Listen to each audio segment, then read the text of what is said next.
Good evening, everybody. Welcome to Irongeek Cast 190, Hanging with Chad. Though currently I'm only hanging with Darren, and Nathan is, well, device not connected is what it says. I don't know, he might have to reconnect. How's everybody doing tonight? Or how's Darren doing tonight specifically? Well, like I said, just kind of watching the world burn and seeing how that's going out. So, yeah. The election results are, I would have expected it to be more one way or the other. One of the things, the pollsters, whatever methods they use, are not particularly good because it should have been well, I don't know about a Biden landslide, but he was supposed to do a lot better than he did, and it's been fairly equal. So apparently the pollsters, whatever they're doing, is not quite accurate. What's up, Nathan?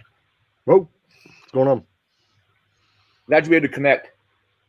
Sorry you can't connect from your phone, or is that still a problem? No, actually just did connect from my phone a couple minutes ago when I was on, but it like I don't know, it was having difficulty with the mic, so I hopped back over to the laptop. I'm gonna kick your other one from the studio then. That way, if more people join, they can join. I think we're allowed to, on the free version of StreamYard, I think we're only allowed 6 people. I don't gotta be on. I'm just goofing off. I want you on. I'm just saying you have a spare account that's just hanging out. Okay. All right. Yeah, I just kicked your phone off. Oh, all right. Cool. Not banned or anything, but just kicked it off. That way.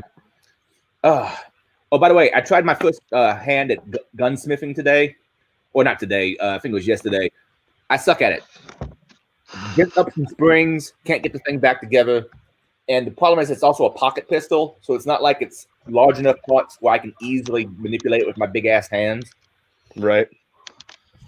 But I end up losing the slide release spring, and I bent up the trigger return spring trying to put the thing back together.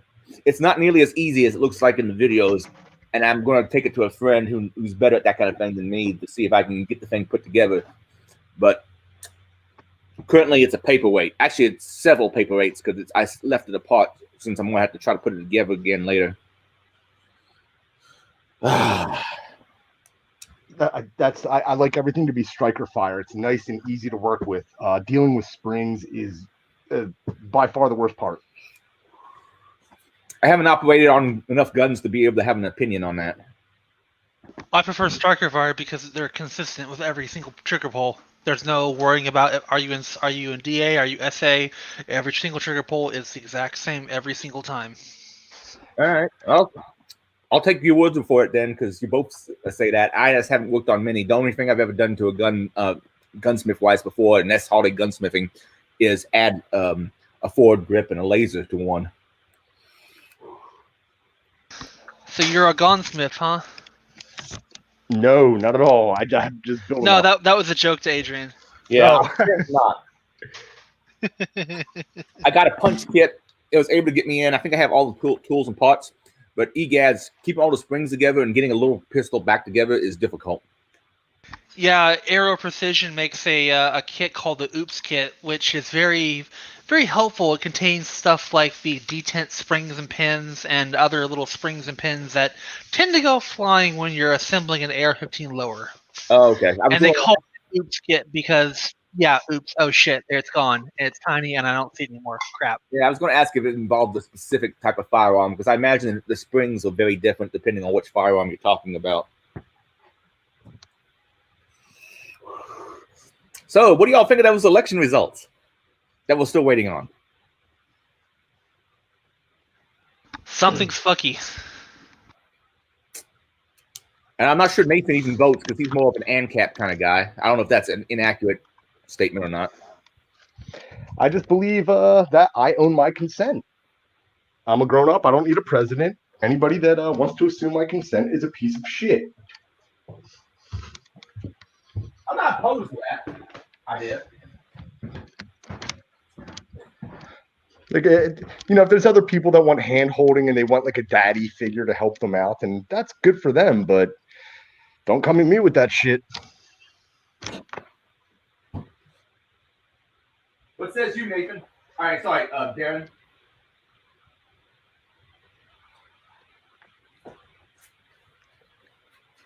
Sorry, I stepped away to get some peppermint schnapps. Yeah, my tone might change in this cast because I'm probably gonna get something to drink. Because yeah, holy shit. Okay. So the only way for Trump to win. Actually, someone asked me because I posted something about maybe they should have a Jello wrestling contest and Speedos decide who's the winner if it ties. But mathematically, can it tie? No, there's it's 270 votes required, and I know that you can't really tie because it's going to be an odd number on each side. So I think at that point you might have to do a recount. They'll verify and make sure things are going the way they're going, and then they'll do a runoff or something like that. I don't think it's ever happened before in history because it's usually not quite so contested like it is now. Yeah.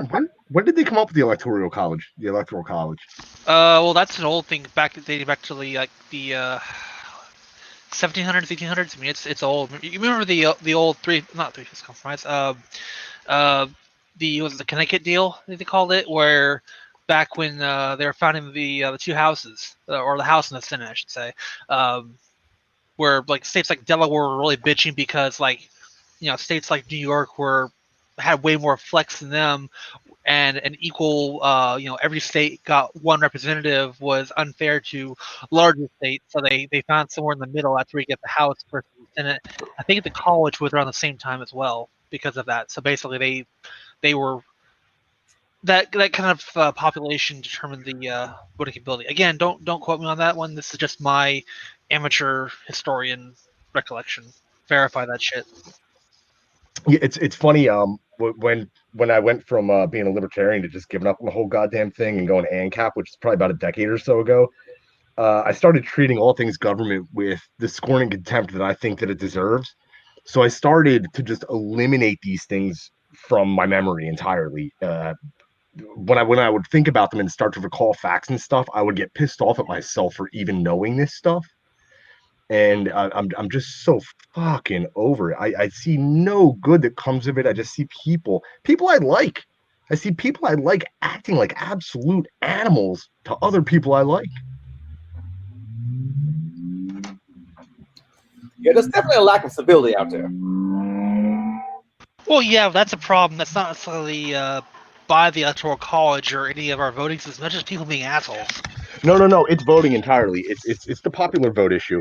It's okay. You got money stolen from you by those guys. I got my money stolen from me by those guys, and me and you have to fight it out for some of the money back. So nobody ever gets mad at the people stealing the money, but they get mad as fuck at each other. Fuck you, pay my Medicaid. No, fuck you, pay for my kid to go to school.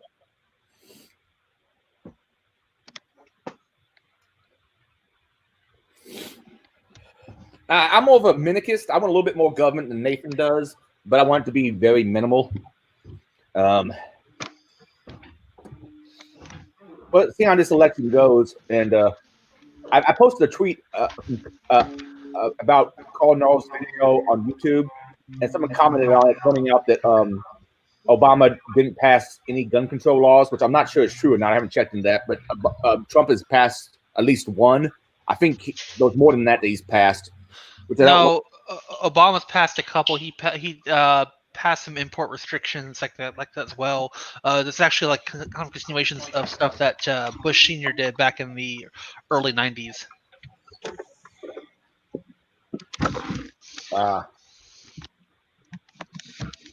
I just got out of the shower. I'm still getting all situated.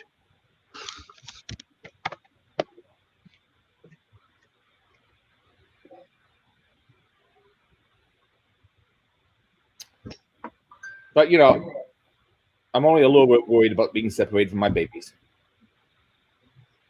That was a joke. Don't get uptight, folks. I don't know. I feel more like because I actually passed 8th grade economics. That's kind of why I'm not a fan of being ANCAP, because it's taxation is not theft. It's a natural requirement, but you keep it as minimal as you can. So it's kind of, I guess, more minarchist, but not necessarily full anarchy. Market intervention is what allows competition to become unnatural. And this is how people go, oh my God, can you believe that a company is doing this? And it's like, yeah, of course they would do that. They lobbied for there to be a whole bunch of like barrier to entry problems for any competition that would come along. And then they set the minimum requirements for, let's say, the problem's pollution at this. This is the acceptable level. So you can't have interventions in markets. It destroys the competition. If there's not enough competition, then it allows companies to act poorly. Oh, also, I'd argue that every single statist is a minarchist. Everybody that went out and voted yesterday went out and voted for the minimum amount of government that they think is necessary. I don't know if that's something. Some people think a lot more government is required. If you're advocating for passing more laws rather than just staying clear. Actually, my financial advisor talked to me today, and he put out some interesting statistics to me. Apparently, the market does it from worst to best when it's Republican-led president, Congress, and Senate.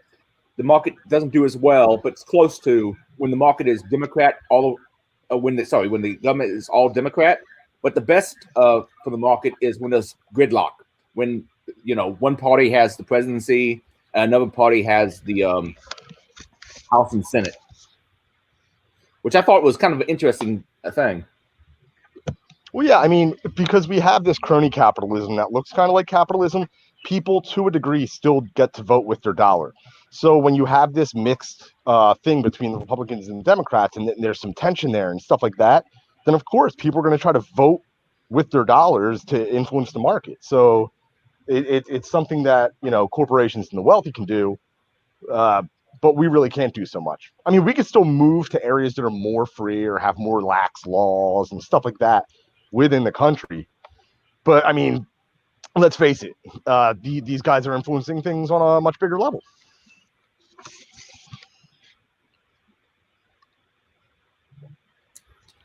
So what would ideal government look like to you, Nathan? There's no such thing. I mean, there's either people trying to control people or there isn't. The thing that I've always found really, really interesting when I meet people that advocate for government in the cryptocurrency space or the security spaces, these are people that are incredibly talented problem solvers. Seek out problems and patch the shit out of them, right? And I have this thought most recurring when I'm sitting at a red light because I get so pissed off that it's 2020 and the best fucking system we can come up with is, okay, when it's red, everybody stops, and then when it's green, everybody goes. And then we'll let them know it's going to change by turning it yellow for a couple seconds. That's it. In 13 years, everybody got a fucking glass supercomputer inside of their pocket, yet we still have red, yellow, green like fucking kindergartners. So if that's the way government operates, then it's got to go entirely. Okay, and I've heard anarcho-capitalists say that there's a way to replace the police system and so forth, but I've never actually bought into what I've heard so far. How do you replace things like police and so forth? Well, I mean, one of the big things that people, and I understand like the cognitive dissonance where you're like, I don't know, because it just seems like if there's competing police forces, then the biggest police force is just going to be really mean and cruel to everybody, and they'll have a monopoly on violence. And it's like, well, no, what you're describing is our current system. There's a group that has a monopoly on violence, but on top of that, they're the guys that write the laws and benefit from people breaking them. So it's much worse than if there was the Walmart police took over the world, because nobody would feel bad about shooting an aggressive Walmart cop. But for some reason, we have this badge worship where if you defend yourself against one of these lunatic cops, then you're somehow just this blacklisted soul.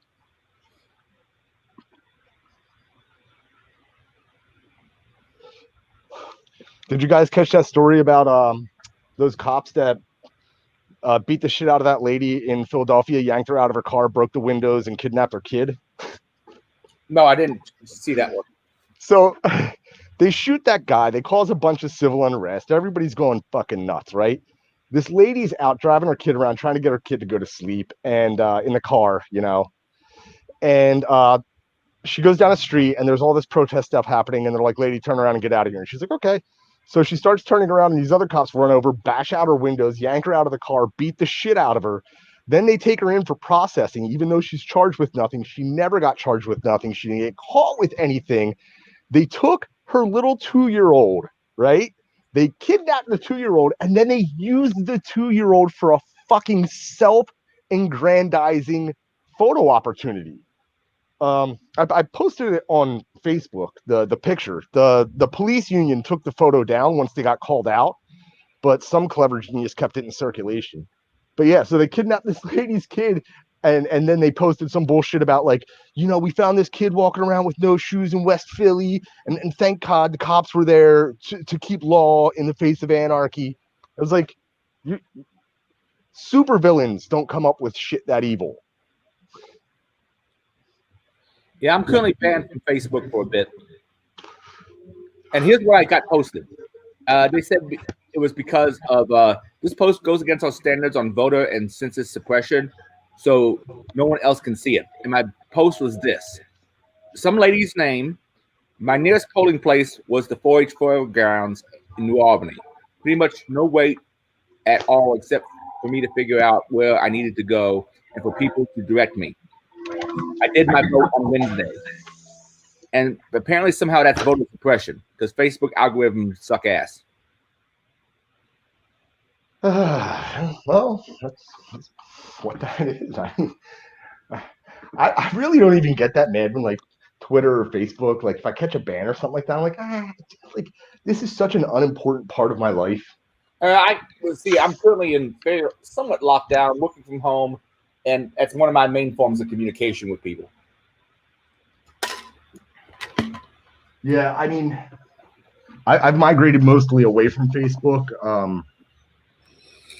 so that's not really a thing for me. I use it on one old phone that I have, but I won't use it on my laptop. I don't use it on my new phone, so I pretty much only use it in the morning when I wake up. And like, I know it's garbage. I have some great friends out in Vegas that are starting Float.app, and it's just supposed to be like a free speech social media app. So a lot of the people that are catching YouTube bans and stuff like that are moving over there.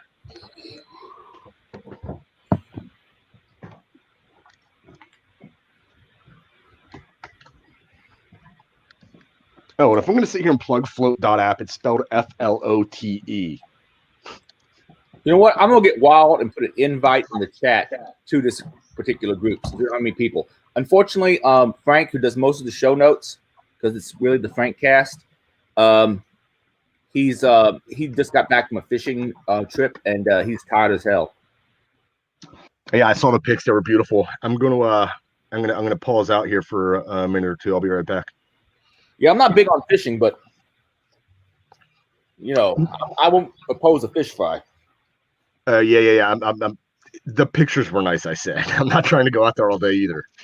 I'd rather go fishing than hunting because hunting you have to get up ass early and it's cold and sit out there for a while doing nothing except looking. Yeah, this is when we need Mark on the line because he actually does do a lot of hunting with an AR-15. Interestingly enough, he hunts, I think, various things. I think he hunts deer, small game, a lot of coyote, a lot of depredation. I mean, AR-15 is fine for coyote for most small varmints. I mean, here for deer because whitetail around here are fucking tiny. So they're not like big old bucks or does. They're small creatures out here. So you can take them with a 223.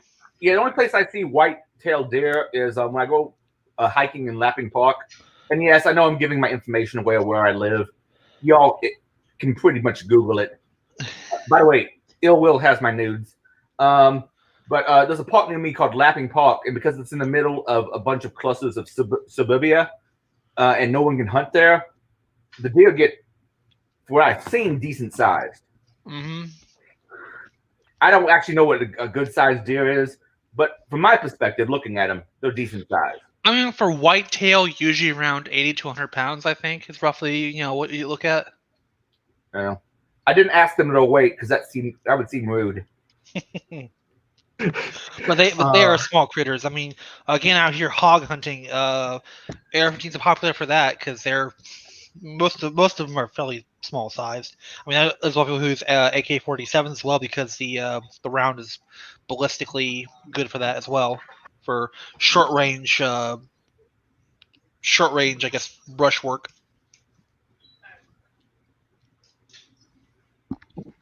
I'm gonna sit here. I might as well get a little grooming done. So if you guys don't mind being my mirror.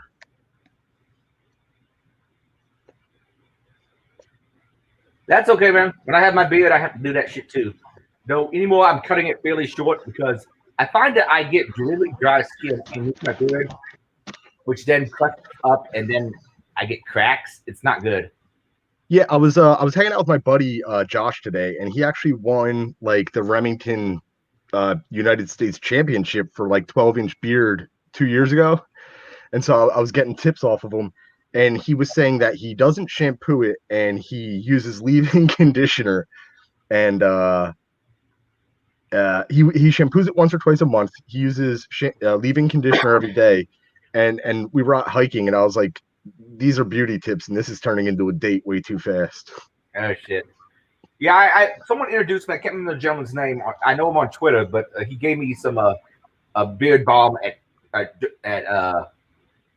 DEF CON one time, and it was pretty good stuff. And my biggest beard was in 2017 because I had my beard since the DEF CON 2016. I just kept growing it.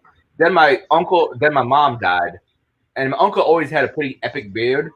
So in honor of him, I kept my beard up until DerbyCon 2017, and had shaved for charity, and it got bushy, it got huge. Nice. I had a fro on my face. I could actually comb it in directions. I probably could have done a geometrical haircut on that shit. Yeah, I went to a beard competition one time. Those guys are absolutely nuts. I just started growing this thing at DEF CON. I shaved for DEF CON, and that was the last time I shaved. I've been growing mine. Well, I mean, I've been growing mine for a while. Actually, I shaved it off in like 2016, I think, and then I mean, I don't think I've like ever shaved it since then. So mine's been growing, and of course, getting it trimmed and so it doesn't look like I'm a fucking hobo, but yeah. 306 for Coyote, especially in the plains. Doc Al says. Ooh, that's a pretty heavy round for Coyote, but I mean, yeah, it'll fucking work, but it's a little heavy. It'll do the job, but yeah, I mean, if you're killing coyotes, you're not killing them for food. You're killing them for the pelts at most. Now hogs, he does make a point here. Hogs, I want to throw in big for because my understanding, hogs can fuck you up. Oh no, hogs will go after you. Hogs will try to eat you. Yeah, I don't want none of that. I want the biggest gun I have, which I think the most powerful rifle I currently own is M1 Garand. It's a 30-06. I mean, people use AR-15s all the time in them because again they're semi-autos. That's a nice fast shot in them. But then also AK-47s too, because that 30 cal round is also pretty popular. But I mean, yeah, hogs are. There's a video I remember seeing years ago where a guy was shooting with a bolt action rifle, and he either missed it or winged it with his first shot. And it came right for him. And he was lucky he had a sidearm he drew and shot it before it got him. Otherwise, he would have been its dinner. Yeah, sidearm, the biggest handgun I've got is only a 44 Magnum. It'll do the job, I guess. Andrea says, did you guys ever think about roads that they ruined the local family stores? You must drive to a shop, waste more time, depend on car, which comes with license, taxes, insurance, maintenance. I'm not exactly sure what point he's getting to on that particular point. Actually, yeah, as long as we're talking about getting rid of government, what would you do about driver's license and so forth? I suppose that just wouldn't be a thing. Which I'm so glad you asked. I actually did this dumb little thing a couple years ago. I think it was back in 2012 or maybe 2015. But I looked up a couple years ago. I think it was back in 2012 or maybe 2015. I'm getting all types of feedback. Oh shit! Sorry, I'm causing a loop back. I need to stop that. Go ahead. So anyway, I looked at like average phone size and everything like that. How many were sold by each brand over the course of a year globally and everything. And back in 2015. Enough phones were made that you could have paved the entire length of I-95 from Maine down to past Miami with smartphones. So it's funny because when people are like, well, I mean, how would the roads get there? The roads would get there the same fucking way they do now, by private companies that build roads. Government doesn't build roads. They steal your money and then they hire companies to pave roads. Government doesn't fucking make roads. Not only that, it's a fucking flat spot. Again, you have a goddamn supercomputer in your pocket and you're worried about how a fucking flat spot's going to get made? It'll get made. It's a non-argument. As long as they get all the property rights involved. So, as far as paying for them, I mean, all right, if let's say I own a piece of property, I don't even sell it to someone who's making a road. I build the road myself. How do I get the money to maintain the road? Think about the amount of money that FedEx, UPS, and DHL spend every single year. You don't think that that money would be much rather spent by them on a private road network? Maybe. There was another example that I used to use several years ago, but then Trump got elected. There's the Atlantic City Expressway that runs from halfway through Jersey down to Atlantic City, New Jersey. And the first half from Philly to New Jersey is Route 42.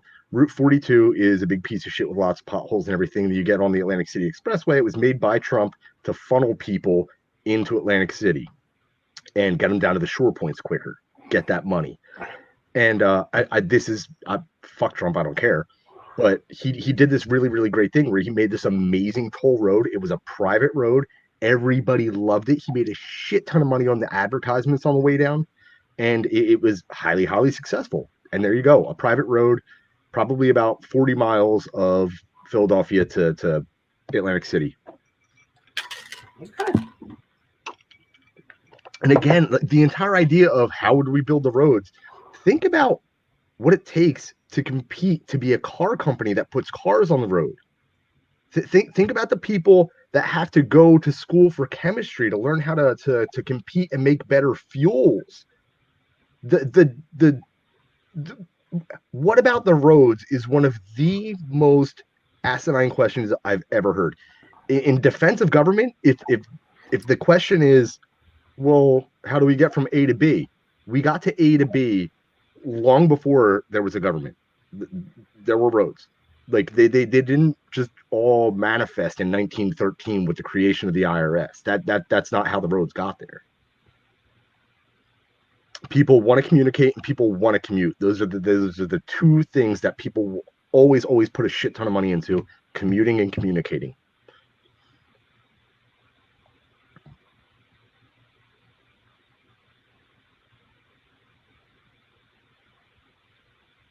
I'm reading through some Twitter comments.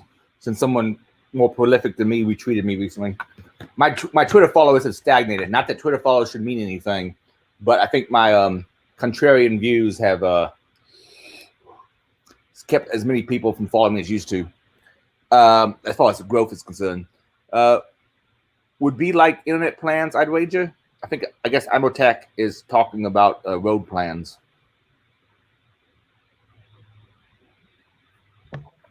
Yeah, sure. I don't see why not. It could be subscription based. They can make the money other ways. They can sublet a certain lane to a certain company. I mean, if you were able to connect two cities, look what Musk is doing with the Hyperloop. Now, see, I thought the Hyperloop. I saw. I don't know if he's a physicist, but he was some kind of scientist talking about the Hyperloop, and he didn't think it was feasible from the standpoint of having an airtight, vacuum-sealed tube. No, let's just talk about it conceptually and what it is, the idea of it. It's to build a private fucking access road for electric vehicles with no emissions. Well, there's the train version and there's like the vehicle version. Okay, I've only seen about the train version. One of the complaints I heard about it was someone with a 50 caliber sniper rifle could fuck that thing up pretty damn quick. And if someone was in the tube at the time, they would get fucked up because the vacuum seal would go away and you'd have the air resistance. And so how much air resistance? I don't know. It might be a slow down as opposed to a rapid stop. the car version of it, I think, was supposed to perform kind of like one of those, like walking on a moving walkway at an airport, where the vehicle's already moving, and then you have the Hyperloop, which is, I guess, more than a moving walkway at an airport. It would be more like a really, really fast car wash trail. Oh, by the way, you have a fan apparently. I posted Andreas's. I hope I'm pronouncing that right. His message up on the screen. Oh, cool! Thanks, Andreas. I'm gonna make sure I save this to the playlist. Hopefully, for Irongeek cast number 200, we can get some of the old school people back on the cast. Hopefully, I can get Nathan and Israel to show up for 200. Oh, Amotac is asking. Yes, I mean Thunderfoot. That was the video I watched. I don't remember exactly what he does. I think maybe it's not physics. It may be just chemistry, though. Ultimately, as Lord Waterford said, all science is either physics or stamp collecting. Actually, I corrected a friend recently. She said something about she wanted a Stegosaurus skeleton, but she posted a picture of a Triceratops, and I said, would it be dino-splaining for me to tell you that's a Triceratops? I wanted to be a paleontologist as a kid. But there's not, well, I'm not going to say there's no money in that, but I don't think there's a lot of money in that. If you get a really good find, there's money in that. Have you ever heard of the book, I think, A T-Rex Named Sue? I haven't. It's all about the legal fight over this T-Rex that some group found. It was named after one of the ladies who found it, thus sued the T-Rex. And there was a big property dispute because the land was owned by a Native American, but they leased mineral rights or something to the U.S. government. But the company who excavated it gave money to the Native American individual to get it out. But then there was a big debate who actually owns the fucking thing. I think in the end, it's on display in the Field Museum. McDonald's spent a lot of money to buy part of it. And no, was it McDonald's? I think it was McDonald's, or maybe it was Disney that did, and I think it was a replica of it is on display in like Animal Kingdom or whatever that park is down there in Florida, and the actual bones, well, the fossils at least, are on display in the Field Museum. So yeah, I mean, as a guy who just really is so fucking sick of government, why can't they leave science the motherfucker alone? It'd be nice if they got the motherfuck out of science. I mean, like, for example, you have Egypt's government won't allow anybody to research, and that's why we're trying to beat the shit out of the pyramids with all different types of X-rays and LiDAR and everything to try to see what's inside of them. We have the robotic technology to go in and check these things out, but the Egyptians are just like, no, they're ours and we're not going to let you. And it's like, do you not have any desire to create an industry outside of tourism? When it comes to things like that, I understand the arguments about grave robbing and so forth, but when your ancestors are so far back, I think I'd rather know what people were like, you know? It's a government getting in the way of science. But then you can look at the responsibility of science and where they understand that they may not be as advanced as they'd like to be to investigate something, with a place like Göbekli Tepe, where like a place where they know that there's much more to excavate, but they want to hold off on it until technology is better. And they're going, okay, well, we have a lot of mysteries right here, and we're sated with what we have, and you know, we'll go through it. Fantastic. We'll expound over this stuff and examine and explore for many, many years, and then maybe we'll try to open up another ring in a decade or two. So it's not like governments are dealing with these crazy archaeologists who are just like digging up all willy-nilly. They're really responsible scientists, and then you have governments going, well, no.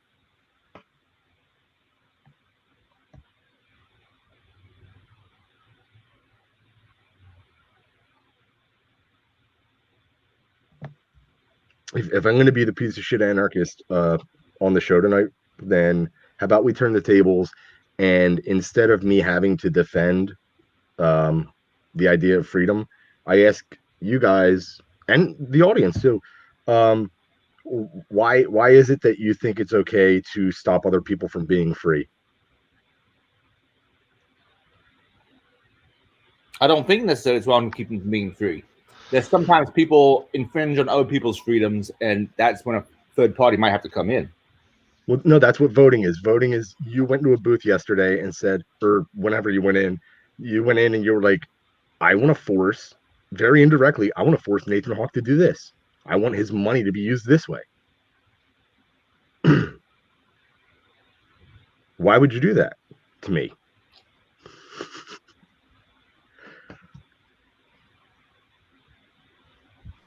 I wouldn't necessarily. No, you did. You went to the booth and you did it. I just chose what I've considered to be the lesser evil of two options. So you chose evil. Better than worse evil. You could have taken the high road and just said, I'm not going to do something shitty. So, I mean, you perpetuated evil. I mean, it was going to happen whether or not I voted. That's whatever.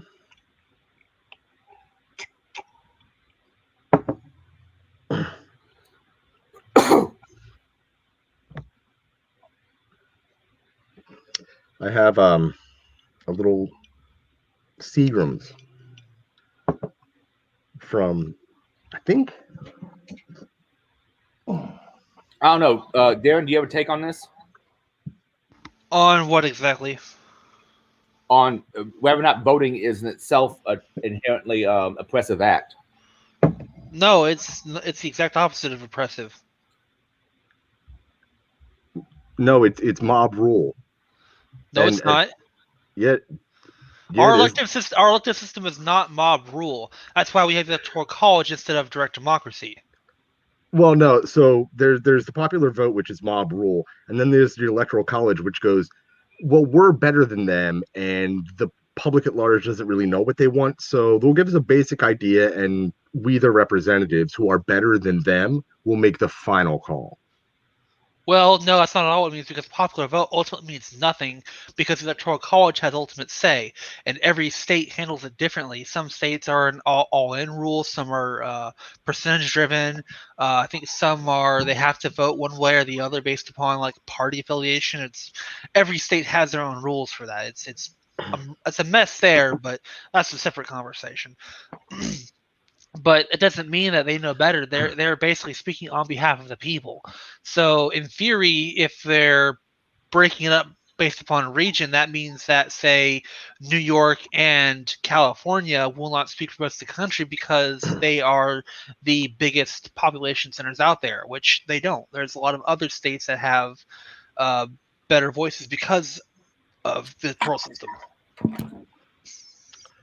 So how about instead of calling it anarchy, we just call it consensualism? How about we say that I am free and no one at all may violate my consent unless I do something to violate them and forego my consent? Why am I not free? Why do you feel as though I shouldn't be free? That's a loaded question. That's you're begging the question there, which that's a fallacy. So I'm not going to answer that. Well, how is it otherwise? I would love to have my consent, but it's assumed. It's assumed by predatory laws. It's assumed by conflict of interest within government whose goal it is to generate revenue and just steal money and demand permits and licenses and enumerate everything and intervene in things that just honestly aren't their business.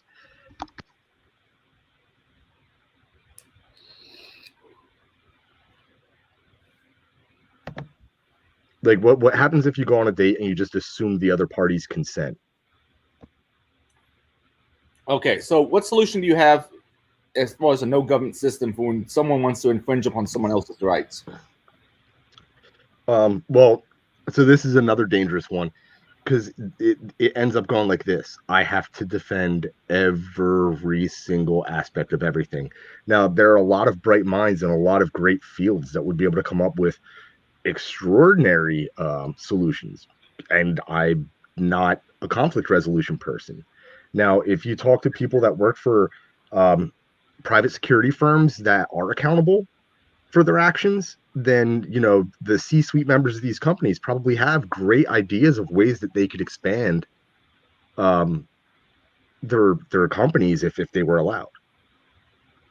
I mean, don't you think that a company that's struggling like Remington, who's shutting down plants, wouldn't benefit greatly if cops were accountable for their actions? They would be able to compete, making lots of new kinds of exploratory non-lethal weapons.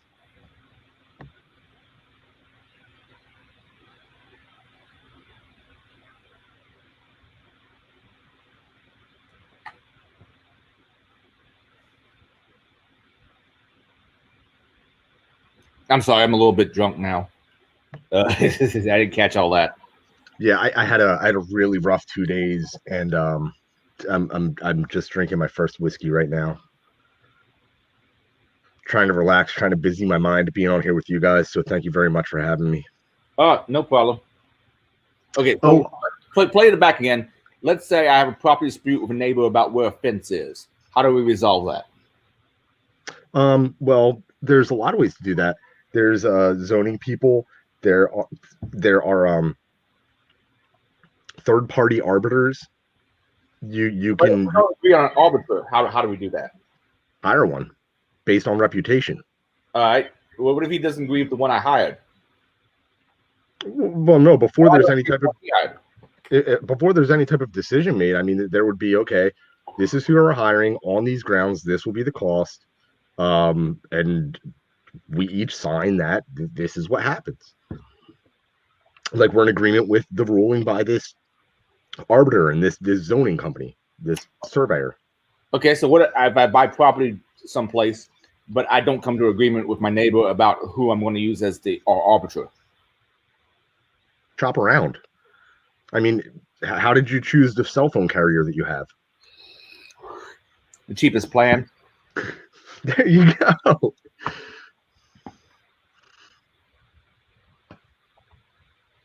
So, You use some interesting language there, zoning company and zoning board.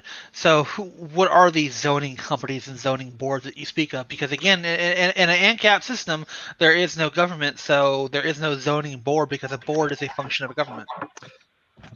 No, not necessarily. I mean, no, it is. I mean, the zoning board is a function of local government.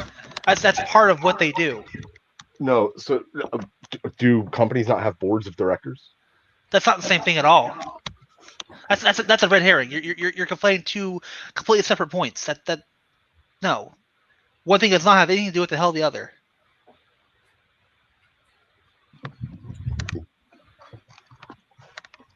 Okay, so when you see Flagger Force out there and they have their surveyors, and another thing, like, again, you're under the impression that government does this. Government does not do this. They contract it out to private companies that do it. Well, okay, for surveying, yes, for surveying they do that, but zoning is not contracted out to anyone else. That's handled internally by a local government. Zoning was me screwing up, and so I apologize for that, and I retract. However, zoning is just telling people what they can or cannot do with their property, so all zoning boards can fuck themselves. Well, that's part of it. They also define where the plats are, where the plat lines are, things such as easements, things like that. So there's a little more to it than just saying what they can and can't do with it. Yes, they do enforce codes and legislation on property owners, but a lot of it is also, again, saying where the plat is, where the plat lines are, etc. So if you want to figure out, right now, where your fence line is supposed to be, you look at the plat and you measure. Long before Bitcoin, there were these two guys, these two engineers over, I think it was at Bell, before Bell broke up, Stuart Haber and Scott Stornetta, right? And they were the guys that created the first blockchain. And what it was it was called surety, I believe. And the idea of surety was they wanted a way to publish papers, like companies' internal documents, in a way that couldn't be modified. And so it was a blockchain just of documents.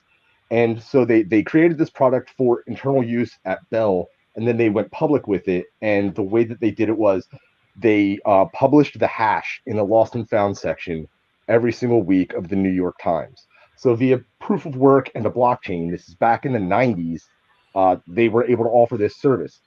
So we're talking about 25 years ago, the technology to completely and totally replace zoning boards has been around.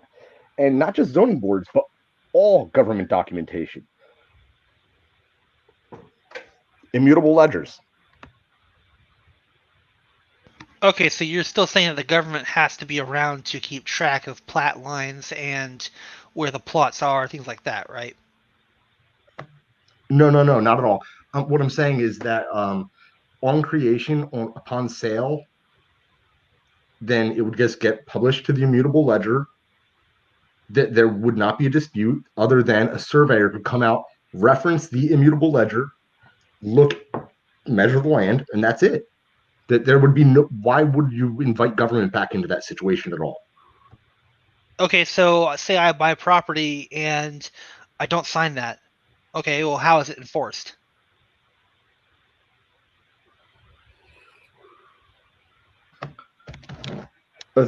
So if you if you buy something at a store and decide to throw the receipt away, guess what? You're not going to be able to return it. If you buy something at a store and you immediately burn the receipt, you might not be allowed out of the store. If you choose to be irresponsible, then yeah, there's going to be problems in your life, but that's going to be true no matter what. So in other words, you don't have an answer because at this point, you're saying that the plat lines are published, which is great, but okay, I mean, how we know that the plat lines are correct? You know, were they modified? Were they? You're talking about putting in a ledger using crypto. Great, you know. Okay, we'll go down that magic fairy hole. But so what? You know, why do I have to obey it? Well, hold on. Then all that matters is your question is why does anybody obey anything? It has nothing to do. Your question is about property rights. Your question is about nothing other than how do we stop crazy people from going nuts? What do we do if a crazy person goes nuts? Is that your question? There's a lot of people out there. Yeah, there are. So apparently, government's not solving that problem either. As a matter of fact, I'd argue that many of them created by government. Also, this has nothing to do with the U.S. government; it just has to do with the idea of government in general.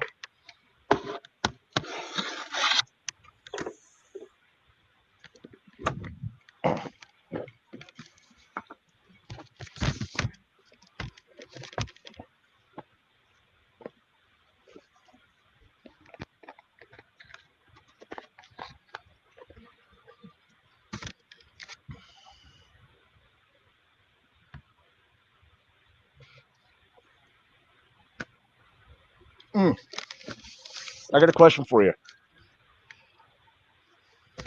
Okay. Do you remember that group ISIS? Yeah. And they would like cut off people's heads. Uh-huh. And they had pickup trucks. Yeah. And they had guns and they had prayers and they had beliefs. Mm-hmm. There was a lot going on.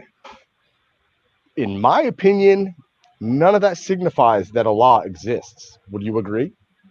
I would agree. Okay.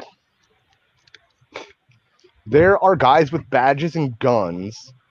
There's people that write stuff down on paper. But what is government? What's it look like? What's it smell like? What's it taste like?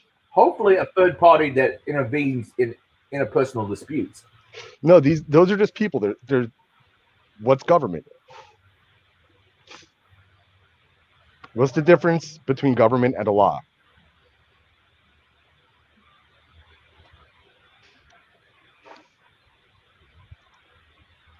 Government is actually a group of people that I could No, it's not. touch. Those are just people. Listen, politics are real, like religion is real, and they affect the real world. But government is just another god. It doesn't exist. There's no such thing. Where is the government? All over the place. Federal, Like God? Is it all seeing? There's no such thing. I mean, senators and Congress people and president and so forth can make certain decisions, and depending on how it flows through the court system, can actually physically affect you via law enforcement and so forth. Yeah. So there's crazy guys with guns that will carry out the orders of their masters. I understand that. That's not different than ISIS chopping off the heads of reporters because their masters told them to do so. There's no difference. And it doesn't signify the existence of Allah or of government. Not the American government, all governments. Government is a superstition. There's no such thing.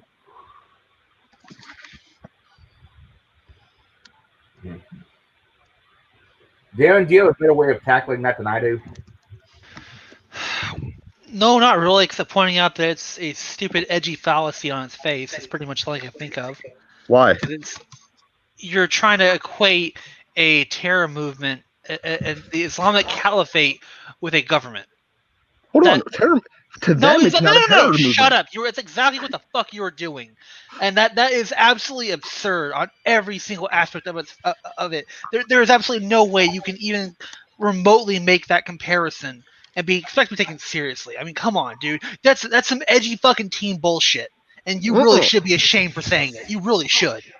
Wait, hold on. So do you think that those guys think that they're doing something evil or bad? All they do is have a different belief system than you.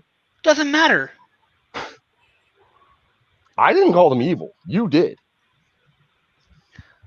No, I called them the Islamic Caliphate. I didn't say they were evil.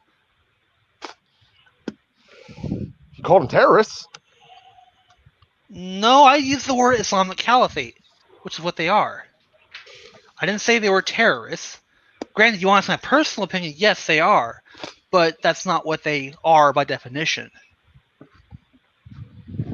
Which I know is a weird distinction, but yeah, we'll go down again. there. So, what does government smell like? Purple monkey dishwasher. That's a red herring. That has absolutely nothing to do with anything at hand. There's no such thing. There's politics.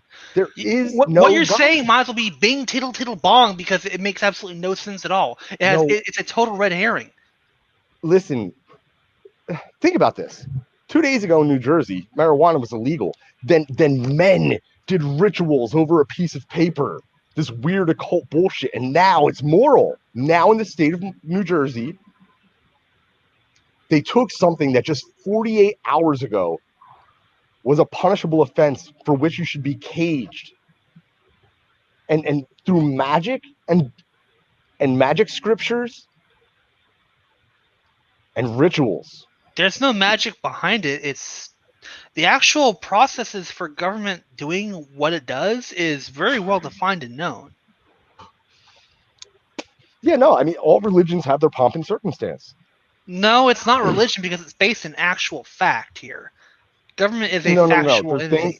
You're trying to equate it as religion, which is patently false. I mean, come on, that's not even close to the same thing. You tell me how it's different. All it is a belief. No, it's not. Then you a government is an actual physical entity directed by actual people. Religion is faith in a presumably fictitious entity that has no actual basis in reality. Okay, where is the government entity? It's in the people who run it. The government is a entity ran by people. That's like saying, where the hell is McDonald's? Well, McDonald's is a corporation ran by people. Okay. No, it's not. It has its brick and mortar locations that it owns. McDonald's. Yes, and who runs McDonald's? People. The board. You're trying to falsely equate two things. No, I'm not. There's no such. You're telling me I'm getting really mad because I can't see, smell, or touch government, but I demand that it exists. Well, okay, And then I said, no, what you you're can't referring see, to smell, is or touch politics. McDonald's, but it exists, doesn't it? McDonald's is a good and service that people pay for because they want it. They produce a good and service, but you can't see, smell, or touch McDonald's, can you? You can see, smell, and touch the products they make, but you cannot see, smell, and touch McDonald's as a corporation, can you? Yeah. How? You go to the people that own it. People, right there. You said people. Yeah, That's the same thing. own The government. it. The government are the ones run by people. So the same people. Okay, fine. If I promise that to McDonald's, you promise. Can you touch an idea? Is that what you're telling? Is that what you're kind of going with here? No, I think intellectual property is absolute bullshit. Okay, well, if you can't touch an idea, how can you touch McDonald's? How can you touch government then? You're making the same equations there. Well, no, you can't patent recipes or anything like that. That's why everybody Sure has you their secret can. recipes. You absolutely can. That's why we have the U.S. Patent Office. That's why certain things are trademarked. That's why, again, secret recipes. Secret recipes, dude. Yeah. Hey, that's a thing. Then why is Burger King allowed to make hamburgers? Because a hamburger is generic. A hamburger is a very generic mark. No, you can't patent it because it's too generic. That's like saying you're going to patent sunshine. Okay, what the hell is that? You can't do that. Or you're going to patent the color. You're going to patent the color green. You can't do that. It's too generic. People do. People try and they get shut the fuck down because it's stupid. Yeah. They copyright their challenged. image. When they copyright an image, they do it with a Pantone. And it gets shut down, and then that gets revoked because they find out, oh no, that's too generic. That gets challenged in the court. Yeah. So at what point, right? At what point, like, what physically changes in someone when they become government? Nothing. They're still a person. Well, no, because now they have the power of government. Now they have powers. But nothing physically changes with them, though. Well, then where does the power come from? From the people. In theory, a mutual agreement, though sometimes the agreement is kind of tenuous. Yeah, it's the trust and faith that's put in government. The trust in what? Trust and faith that you put in government that they're going to execute your wishes. So you're the boss. In theory, yes, that's how it should work. But they make rules for you. They're supposed to. Okay, well, not slightly. Let me correct that because I did realize that was sounded. They don't necessarily make rules for individual people. They make rules for the will of the people, which is a tenuous idea. Yes, I will concede that point.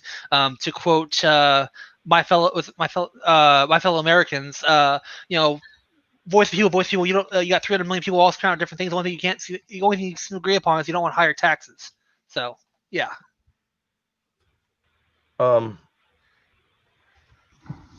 But who the fuck had the quote where it's like, when legality doesn't equal morality, it gives the citizen the cruel choice of having to choose moral preference over the government. I mean, doesn't that immediately what? How do you defend something? You're trying to say morality. Well, whose morals? Well, I guess you could say, is it violating someone else's rights? If you're not violating someone else's rights. I mean, there's all kinds of arguments you can make here that where you are violating someone else's rights. For example, if you're a Christian, someone else can be going, you're violating my rights because your beliefs violate my rights. Oh, yeah. Well, that's a competing religion. But again, you're violating rights. So again, that's a slippery slope. And in theory, I agree with what you're going with on that one. But the problem is that gets a little tricky. You have to be really carefully on that one.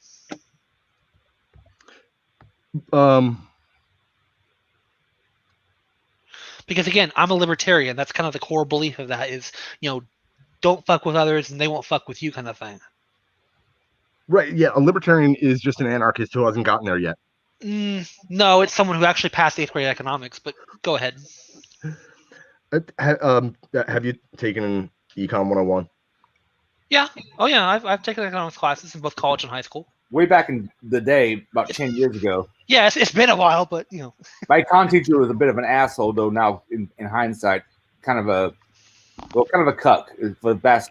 And by the way, fuckers, I don't hear no shit about cuck being an alt-right term. Cuck is a term that everybody should be able to use. I never really practiced using it. I don't know where to employ it properly. Someone who works against their own best interest. That would probably be the best definition. yeah. That's a fucking idiot, and that's me to a T. I mean, a lot of people work against their best interest by not being good. For example, voting, not being informed voters. They're voting based upon the letter next to the person's name rather than where they stand on issues. There's unfortunately a lot of people who do that. Yeah, I know. So, a question about libertarianism, right? So, you think you're a minarchist. You think that you want the minimal amount of government necessary. So does every single statist, right? Not every single state. Some want more government to enforce rules that they think that's going to be beneficial to them. Not Right. But by his them, perverted definition, that is the minimum amount of government. He's trying to make a false equation. it's not a false equation. Everyone Yes, you are. has- You're trying to say that that's the minimum amount of government because it's two different standards. That's a false equivalence. It's a No, fallacy. it's not. Yes, it is, dude. Come on. That's a fallacy. What's the fallacy? It's a false equivalence. You're trying to say that two things are the same thing when they're drastically not. One is a minimum amount of government. One is a totalitarian government. But You're trying to argue. You're trying to argue the same thing because they meet the same definition of minimum government, which is masking the issue. No, between you and I'm more libertarian because I want less government. Okay, but you just tried to make the equivalent though that a statist would have more government being the minimum amount required. You tried to mask that. No. If I want less, then you're not a minarchist because I want less. No, you said statist earlier. You snuck that in there, and I caught that. So no. Yeah, absolutely, because they're all varying degrees of the same cancer. No, they're really not. Yeah, you want stage 2 instead of stage 4, but it's gonna get back up to stage 4 if you go with stage 2. And that's a false choice because you're saying it's all cancer. So it's like saying, which kind of cancer do you want? That's a false choice. Yeah, well, no, it's a monopoly on violence. It's giving up your consent. It's going, I don't deserve to have privacy. It's a very, very twisted, horrible thing. No, again, that's a false choice again. You're saying that this is required by that. That's not necessarily the case. You can have government without having any of those things. See, the difference, another difference between ANCAP and libertarian is libertarianism is this weird utopia where they believe that government is going to perform in a way that it never ever has historically in any part of the world, but still advocate for it. Also, to applaud the libertarians, Jo Jorgensen got much higher numbers than I thought she was going to. Yeah, I thought Spike Cohen motherfucking killed it. I thought he did a great job. Yeah. I knew they were going to win. Jo Jorgensen and Spike Cohen didn't have any of the requisite knowledge that you kind of need for a political candidate. I mean, I am glad to see that libertarians are getting more and more per every year. I mean, I think it was 2016 or 2012 where they had like 10% of the popular vote. It was like, holy shit. What? No, wait. I thought the highest ever was 1.4%. Because I thought Ron Paul in 2012 got 1%, and then Gary Johnson got 1.4, yeah. And I was like, how the fuck did Gary Johnson get more than Ron Paul? Yeah, I'm pretty sure it was less than 10%. But did Jo Jorgensen do better than Johnson? I believe so. Oh yeah, because Johnson's a fucking joke. Holy shit! Johnson did better than Ron Paul. Yeah. Okay. No, you're right. It's only okay. So yeah, Gary Johnson got 3.3%, so about 4.4 million votes. How into libertarianism are you? The party itself. Fairly. Did you hear? Have you ever heard of the Mises Caucus? Not when I have not. No. Well, they got the Ron Paul endorsement this last time around, and the founder of that is my homie Mike Heiss. And the other day, I was going to go beat my buddy for tacos, and he owns an auto tag place. And I'm on the phone with him. I'm like, let's go get some fucking tacos. And he's like, cool, I'm here, I'm waiting. I'm on the phone with him, and he's like, dude, some guy just pulled into the fucking parking lot with a Ron Paul sticker on the car. And I roll up, and it is Mike Heist, founder of the fucking Mises Caucus. So highly doubt he's listening, but that would be awesome. But they were the group that was running Hornberger. Vermin Supreme killed it with his tweet yesterday about how he already won.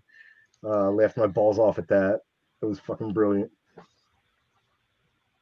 Yeah, I'm still sticking with my minarchist stance that I want government to decide certain third party decisions, conflict resolution, but I want it to be less intrusive than it is. Yeah. Well, the problem with conflict resolution is government has a say in it, right? They have skin in the game. So if you and I have a disagreement, right, and government goes, well, I can imprison one of these guys, and that's going to push some money through the system, then that's incentive for them to make sure that it's not just me being made whole as a victim, but that they get to grind you up into their system, make a couple bucks off of you too. And so there is the idea that you would have the same group of people enforcing laws that write the laws, and then all of them benefit from the enforcement of the laws, is the most, just superficially, you don't even have to dig into it deep, it is a conflict of interest that would not be permitted in any industry that these fuckers butt into nonstop.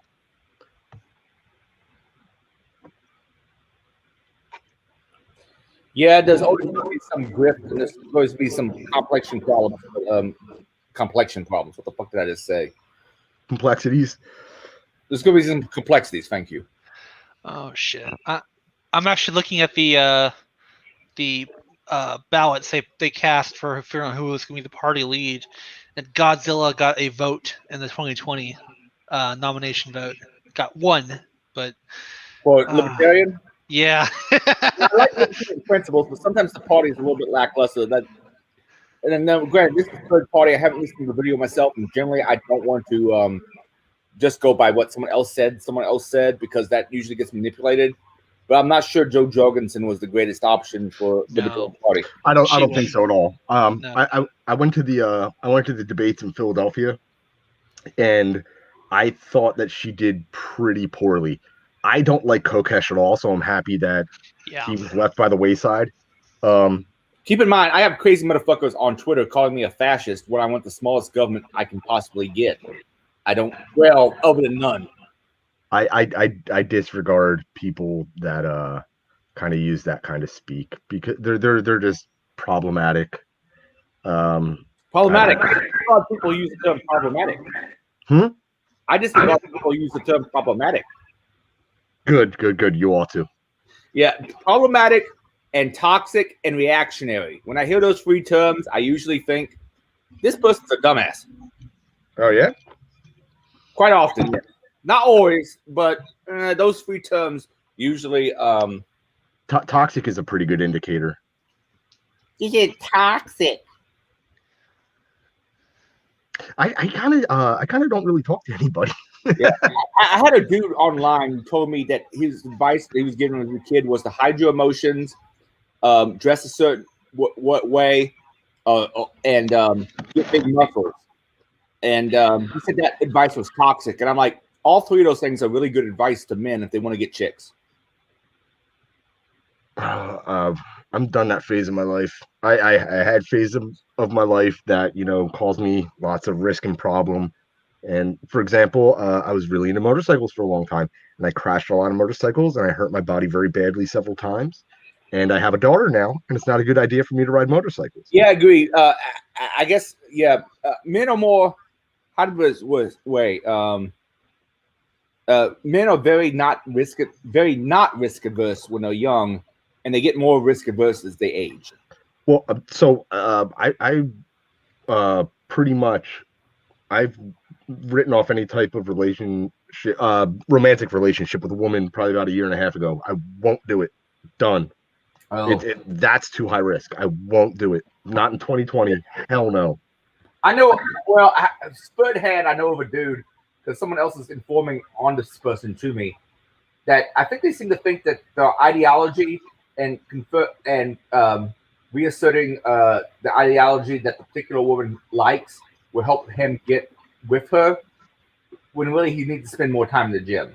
And I'm a guy that clearly hasn't spent much time in the gym in the last 6 months during COVID, but it's finding it strange that certain guys think that saying certain things will do more for them than working out.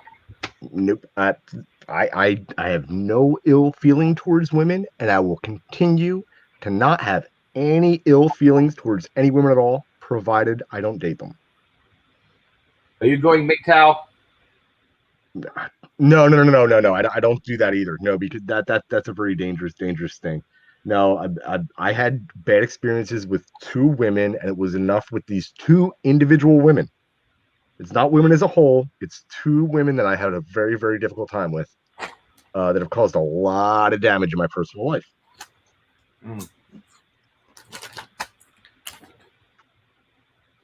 I can understand that. I listen to a lot of stuff on YouTube, and I just find different people's thoughts on the whole dating process interesting. I've given up myself, though. I'm not even kidding when I say this. Are you familiar with that song "This Girl Is on Fire" by Alicia Keys? Vaguely. I sing that to myself in hotel rooms, at conferences, and I sing "This Dick Is Retired." I swear to fucking God, that's the truth. This Nathan's on fire. No, this dick is retired. This dick is retired because that's where all the trouble happens is conferences. Never, ever fucking go to conferences, do your job, go the fuck home. Yeah, I gotta admit, I let my dick make some decisions in my younger life that I kind of regret now. I'm done. Done. That's again why if you think your dick is gonna make a decision for you, you jerk it out and then see if it's still the right decision or not. Yeah, you make the executive decision at that point. You make more rational decisions when you're not horny. That is definitely true. Yes. No, dude, I see a beautiful woman. I look at her and I'm like, she's beautiful. That is great. Good for her. I got to go over here. Fuck that. I want nothing to do. No relationship. I think I'm just turning into a hermit. I fucking don't talk to anybody. I'm somewhat of a hermit now because I live by myself. I don't have any roommates, and I occasionally want to get out of the house, so I drive out to eat, which is not good for my waistline. Irongeek, I'm now more like Lead Geek than I am Irongeek. I used to be buff for a little bit, but yeah, working from home has not been good for my waistline.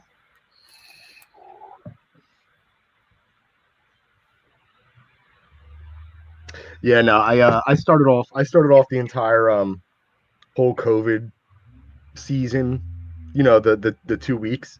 I started the 2 weeks off with a lot of hiking, a lot of travel. I got to do some climbing, and then after probably 2 more months, it just all started declining, and I wasn't seeing my daughter, and I despaired for a little while like an idiot, because once you start doing that, it's hard to get out of.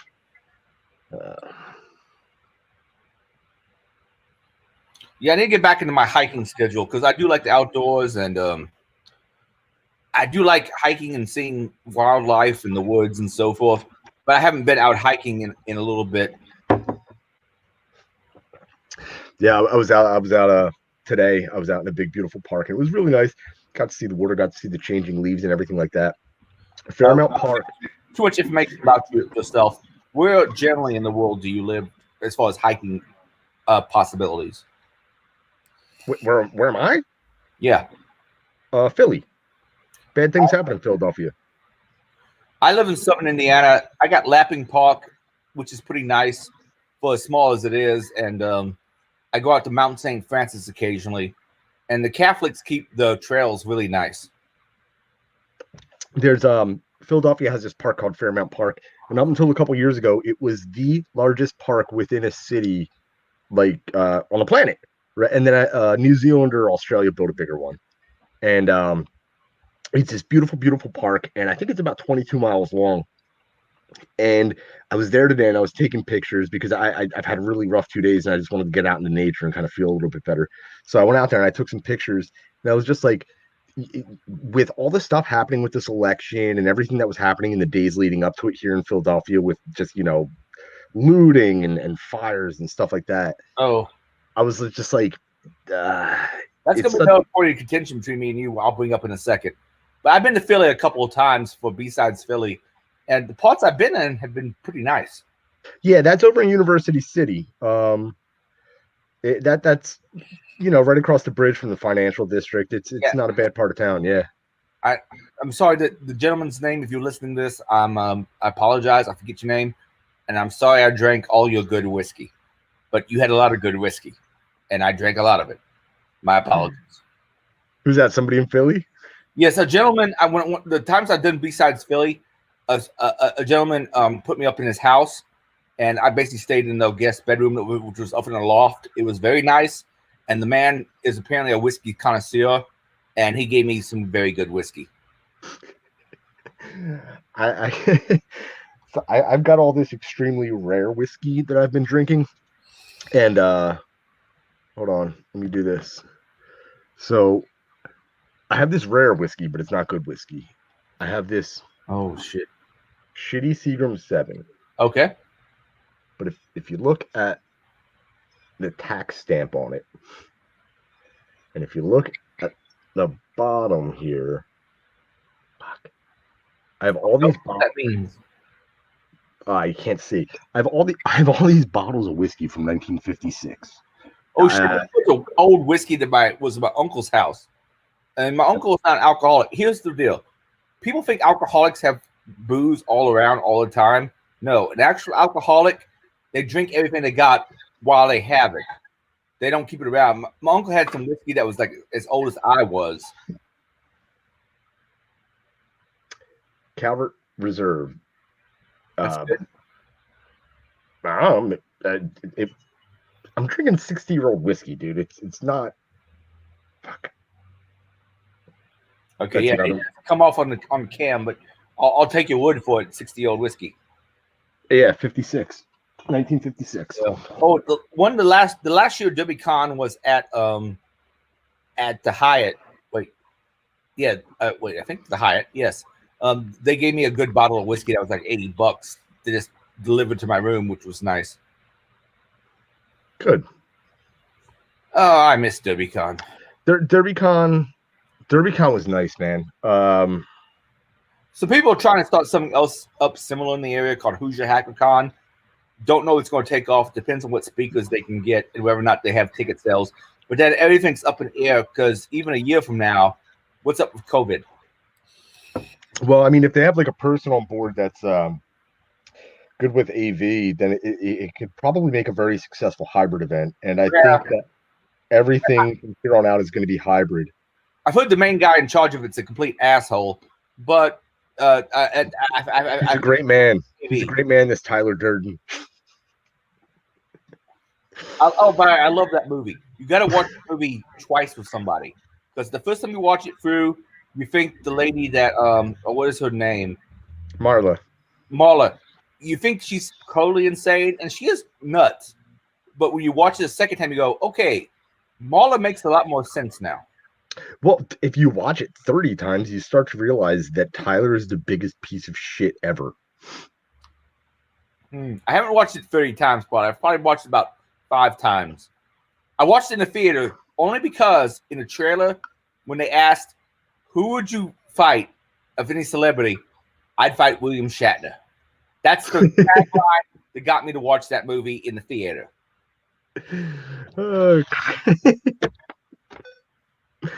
Yeah, I was I don't know, like when I saw the commercials for it, because I saw like the first round of commercials where they were just selling it as an action flick, and I'm not into that. It was like a movie called Fight Club, and there's explosions and fist fights.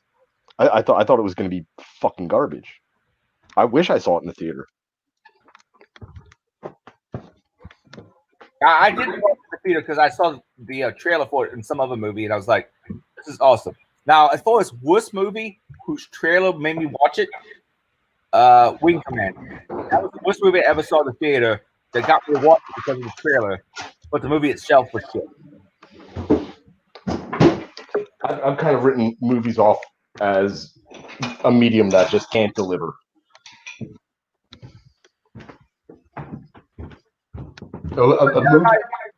What's everybody's opinions of celebrity endorsements or celebrities who come out and talk shit on Twitter and such?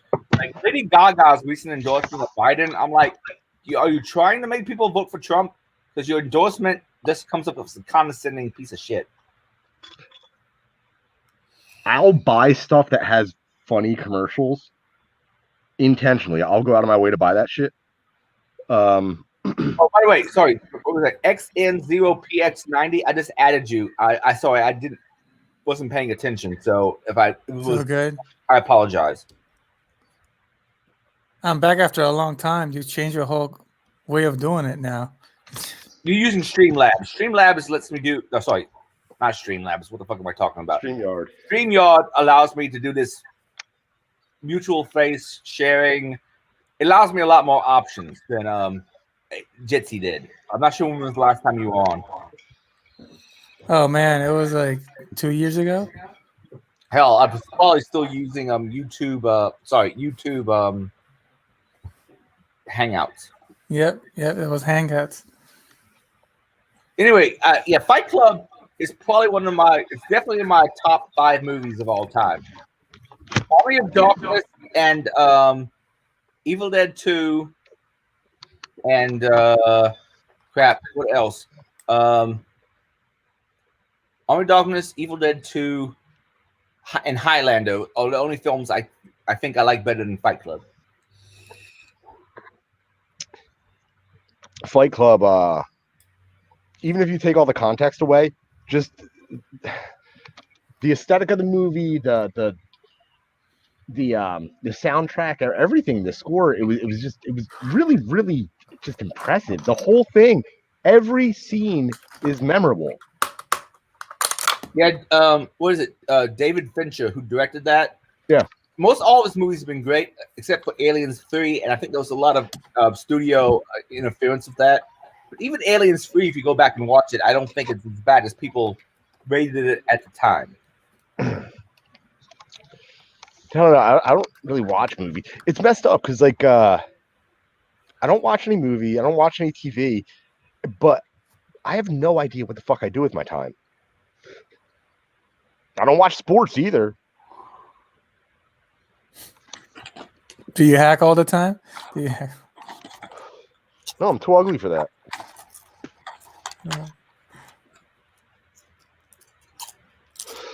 Yeah, you don't know me.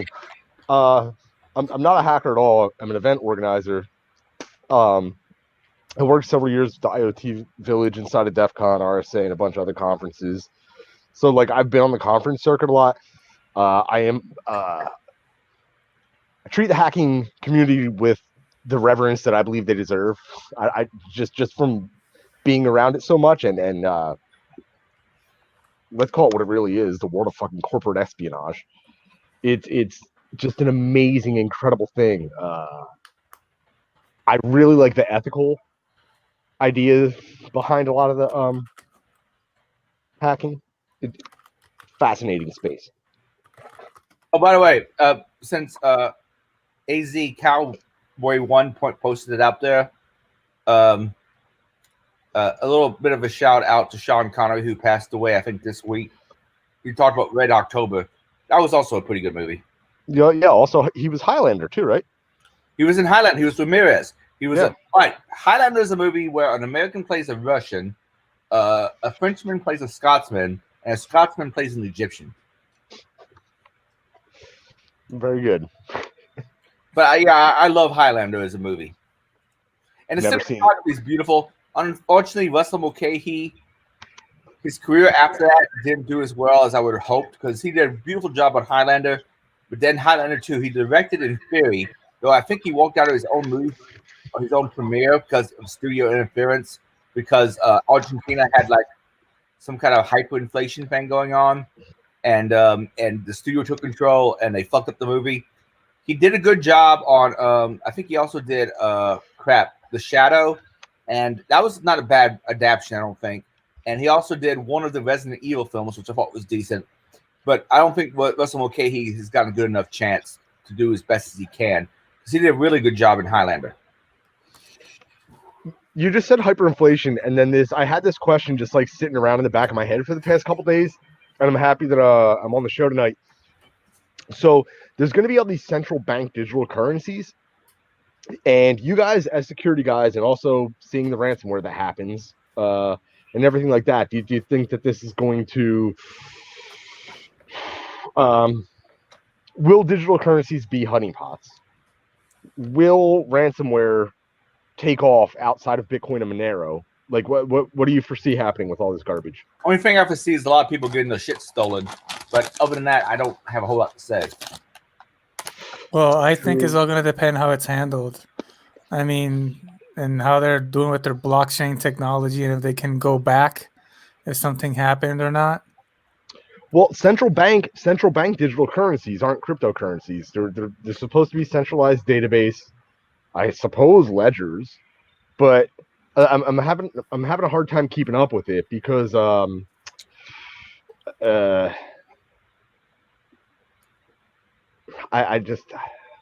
don't think the public at large is accustomed to, like, you know, protecting. Well, I guess in that case, it's not even really keys.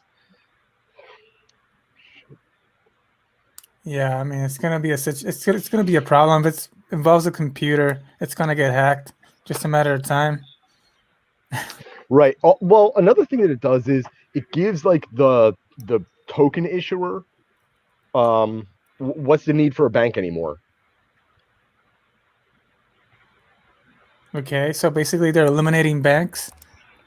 Well, I'm just trying to figure out how banks would fit into this structure, because if you have a central bank that's issuing the currency directly to the recipients, because they were trying to roll it out initially with the first stimulus bill, and clearly that wasn't going to happen. And they might try to package it into the next one, or if Biden wins, I'm very certain it's going to go through because the Democrats have been pushing it. There's a lot of uncertainty around it, and I wanted to see if you guys had any insights or ideas or thoughts. I mean, just because of the COVID thing, they're just taking advantage of everything. And I think it's going to be a way for them to, you know, hook us up to another database. One that's direct. Because I guess how will loans work? You know, I don't know. I don't know about the subject. Right. That's the thing, is like, it doesn't make sense for banks to exist anymore, because the financial products that they currently offer are so simple that there's no reason that the original token issuer wouldn't offer these slightly modified, structured economic vehicles. Do you have a link? Nah, I was messing around with I was looking at it when they were first pitching it a couple months ago. I think it was March. And then I was looking at, like, the little Wikipedia page on it. Nobody's that far along with it. I think, like, China has been beta testing a digital yuan. Like, I think they've been beta testing it with the public. I'm very certain of that. And I believe either Australia or New Zealand's about to do one. They're candidates to have one very soon as well. Oh, what do you think of this statement? AZ Cowboy 1 says, cash is freedom. I do like the fact that what I do and what I purchase can't as easily be tracked. Right. So there is that, but then there's also, how does cash get printed? How much cash is there? How do we know that more cash won't get printed, devaluing what's already out there? Right. Yeah. So, like, that scarcity is a huge problem. But no, cash is good. And Andreas brings up a statement about, I guess, the gold standard. Well, I mean, gold is pretty fucking useless. It's a very good conductor. Gold, backing up your currency by something like gold or silver is not really that different from fiat currency. You're basically putting the trust in the value of that material. Yes, gold is valuable because it has various uses in industrial applications, in jewelry, and things like that. It's a precious metal. It's fairly rare, but ultimately it's not that valuable in terms of, say, survival. There's a lot of things you can do without that you don't need gold for. Guns and ammo. Russia just had that gargantuan gold discovery, right? So there's Yeah. that. Then Yeah. how much longer until we're mining asteroids for it?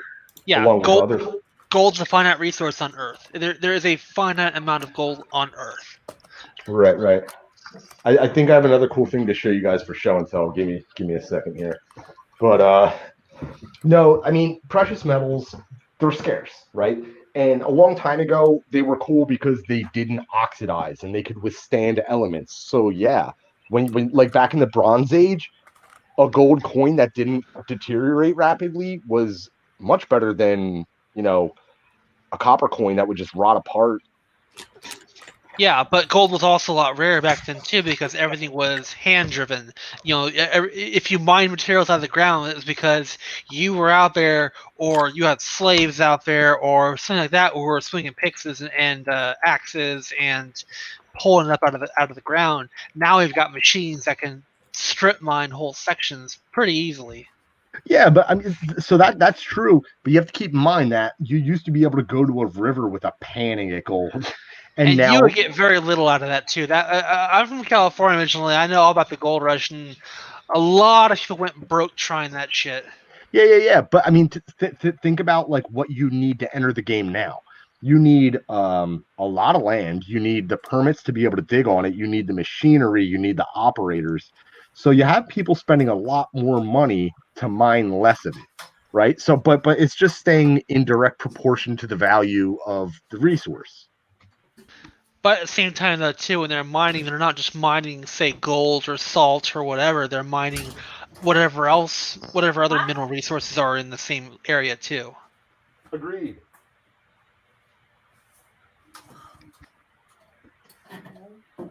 And it's funny, I actually mentioned salt. My wife and I were having a discussion the other day. I think that used to be one of the old currencies. I think back in the Roman Empire was salt because it's extremely valuable. You use it for curing, you use it for flavor, you use it for medicinal purposes, you use it for preserving food. It's like, Just the term with your salt, because they used to pay Roman soldiers in salt sometimes. Yeah, and it was you measured out in salt, and that was basically the measurement.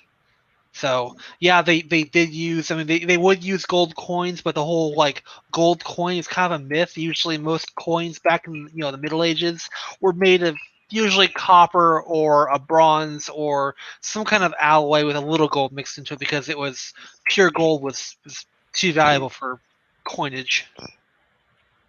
Gold can be confiscated. That is true. Wasn't some law in the early 20th century that did confiscate a lot of gold? I don't recall exactly. Well, that's the whole thing. It's like it used to be that you could go privately own gold. People would go and pull gold out of old wrecks or things like that. But I know that a lot of it goes to Fort Knox now, at least in the U.S. That's only like 45 minutes from where I live. Yeah. And there's a shitload of Army surplus stores and strip clubs on the road out there. Yep, of course. I don't know what that means exactly. It's an army base. That's exactly what the fuck it means. Yeah. That is the case. I'm gonna go get some more peppermint schnapps.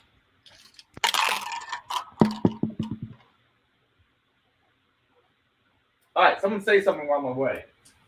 So, anybody looked into how they could have hacked the election this year? Did they change anything? I don't think it was any hacking. I'm pretty sure it was just straight up fraud. So hopefully it's going to come out here in the next few days and they're going to get that challenged because there was some serious fuckery afoot out there. Oh man. I mean, I've heard all kinds of shit. Like in Wisconsin, they were counting votes outside of the hours, or they had gotten votes outside of the time, so those are invalidated. It's up to 100,000 votes. In Arizona and I think Michigan, Wisconsin, maybe other places too, they were giving people Sharpies to mark their ballots, and then they were later going, no, those are invalid because they were marked with the wrong utensil or wrong. What I heard was that the machine that was counting them wouldn't actually recognize the Sharpie. But then I Yeah. also knew that was not correct, and I don't know what the fuck to believe, man. There's so much. Oh, well, as I said at the beginning of the stream, I got flagged for what is it, voter suppression, because I posted that I voted early and where I voted. And that's all I said. I didn't Yeah. say who I voted for. What? Yes, there was a tweet. If you look at my Twitter feed, you'll actually find it. I'll look at it right now. Shit. Let me see if I can find it. This is part of the problem of having everything quote AI driven. Is algorithms are very imperfect. You're just depending upon basic if statements that are nested together to get shit right, which is a recipe for a fucking disaster. Yeah, here's what Facebook said: you can't post or comment for 30 days. This is because you previously posted something that didn't follow the community standards. Which yes, Oh man. This post goes against our standards on voter and census suppression, so no one else can see it. Why is there a dash between so and no? I don't know. But here's what I said: Brittany Freed, my nearest polling place was the 4-H Fairgrounds in New Albany. Pretty much no wait at all, except for me to figure out where I needed to go and for people to direct me. I did my vote on Wednesday. All I did was say where I voted and when, and somehow that's voter suppression according to Facebook's fucking algorithms. Wow. That really sucks. I mean, it's just insane. And they won't contact me back necessarily, and I'm on some Twitter bot with Facebook, but they don't. It's how to put this way. I do not like the way Twitter and Facebook have been handling the election as far as people being able to exchange information. Yeah. I've been handled very, very badly. And I know my vote oppresses Nathan, but Nathan, I depress you. I depress you so hard. Sorry, it is.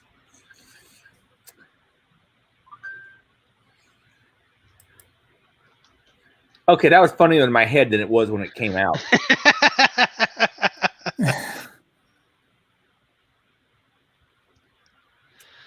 Might make a note there, Adrian. When you're drunk, you might want to add an extra filter in there. Okay, I'm thinking about it. So, Adrian, do you know about any like virtual conferences coming up? Not really. Virtual conferences just don't do it for me. I'm used to going to conferences and recording, assuming some people don't try to deplatform my ass like some people have been trying to. And one of my favorite conferences, GurCon, doesn't like virtual conferences either, so they're not having anything this year. I think maybe, I'm not sure if HackerCon, aka Secure West Virginia, I think theirs is virtual this year, and that's usually a good conference in person, but I'm not sure exactly how they're setting up the virtual one. So no, I don't know. I got to go to one conference this year, besides Tampa, and that's it. Oh wow.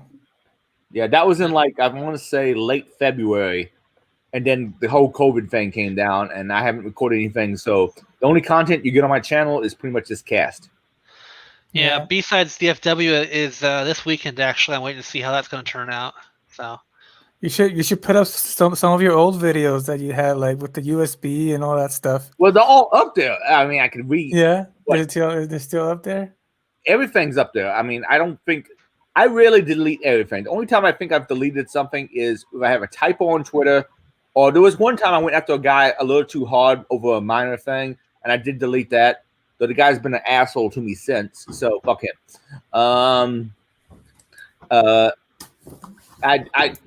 still got my old fucking Flash videos from 2004 up.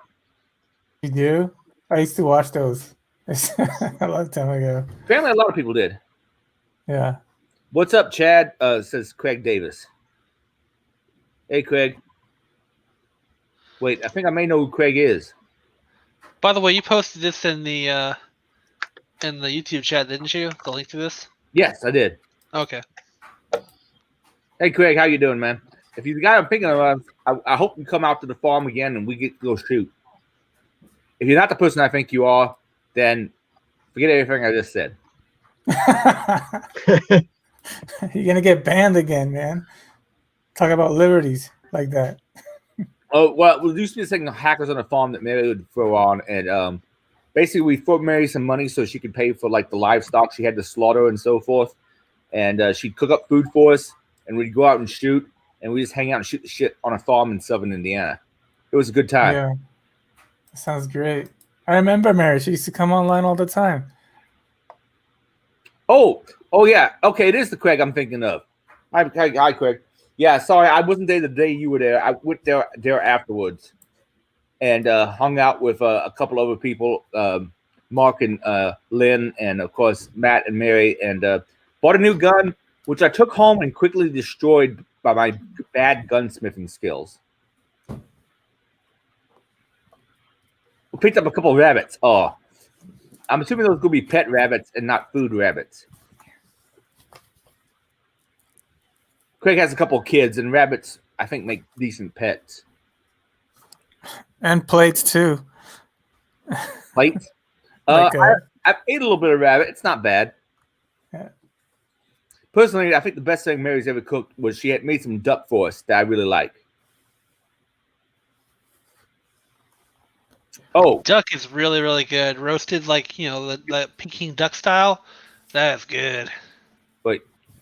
What firearm did I pick up? I picked up a Smith & Wesson Bodyguard 380 because most of where I'm at in Indiana, the guns are completely gone. But in southern Indiana, in that part, more rural, they still had the Smith & Wesson that I wanted. But unfortunately, I fucked it up when I was doing my gunsmithing. So-called gunsmithing. Ammo costs more than silver per ounce right now. Yes, 380 ammo is definitely expensive. And Craig has assured me that apparently those are pets. They are tasty pets. Okay, I don't know what that means. I think they'll be pets until there's some kind of apocalyptic issue, in which case he will eat them, which I got to agree with him. I'd eat a rabbit if it was a pet, if I was really hungry. Just make sure you eat more than just a rabbit, though, because rabbit starvation's a thing. But yeah, Craig, I can't. Ammo, depending on what you're looking for, is hard to come by, even in the more rural parts of southern Indiana. And as Darren explained to me, that has a lot to do with materials for primers more so than anything else. Is that correct, Darren? Yeah, primers, because primers are difficult to manufacture. They're very sensitive. The big two things in there is the metal used in the primer pocket, the primer anvil, as well as potassium perchlorate, which is a very sensitive material, as in it's easily detonated, so it's very dangerous to transport. It all has to go hazmat, which means ground shipping. Yeah, so and there's only like 3 or 4 major manufacturers of primers, so that gets shorted. And of course, we had other material shortage. We had shortages of lead and copper and brass, so that was also being a problem too. But a lot of that's kind of solving, but primers are still playing catch up.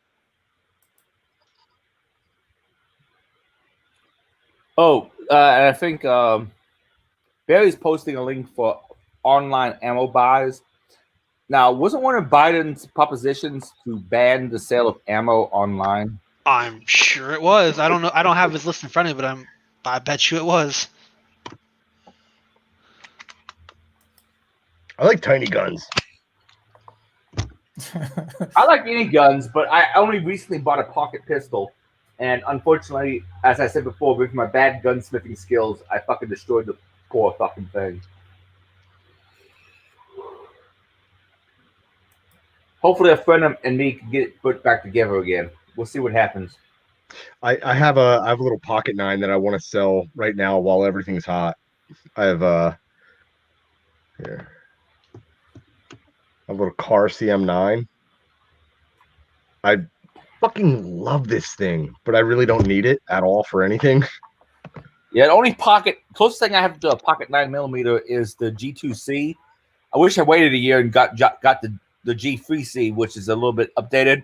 And truthfully, the Springfield Tomcat, a buddy of mine who's a Vietnam vet, has one. It seems very nice. I haven't actually shot the thing. The Tomcat is phenomenal. Yeah, AZ Cowboy 1 says the car is a good gun. Yeah, I have a Sig Sauer P365 too. And again, like, look, these are tiny little fucking guns. But my whole deal is I only want to carry, or I only want to buy 1 or 2 types of ammo.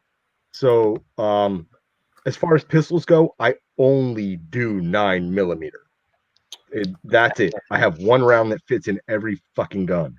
I got a little bit of everything, but I only recently got 1 380, and because that's the smallest pistols you can get that are better than a 22 is 380. Yeah, and 380 is kind of still I would be hesitant to use it, but if it's like a pocket pistol, that's probably what you're gonna get 380. Dude, this car, they came out with the PM9, which was like a really high end version of this, but then they kept working and making it cheaper and cheaper, and they came out with the CM9, which bang for your buck was the best pocket 9 you could get for years. And then Sig Sauer came out with that P365 that I just showed you. That revolutionized everything.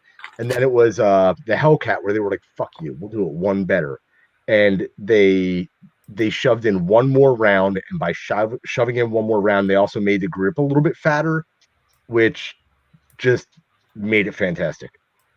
The P365 is a 9.5, and the Hellcat is like a 9.6. I don't give out 10s.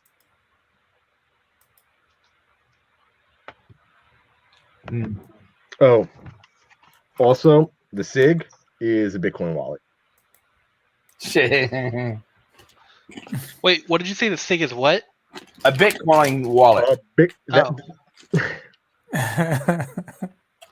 Is that how you get in the club?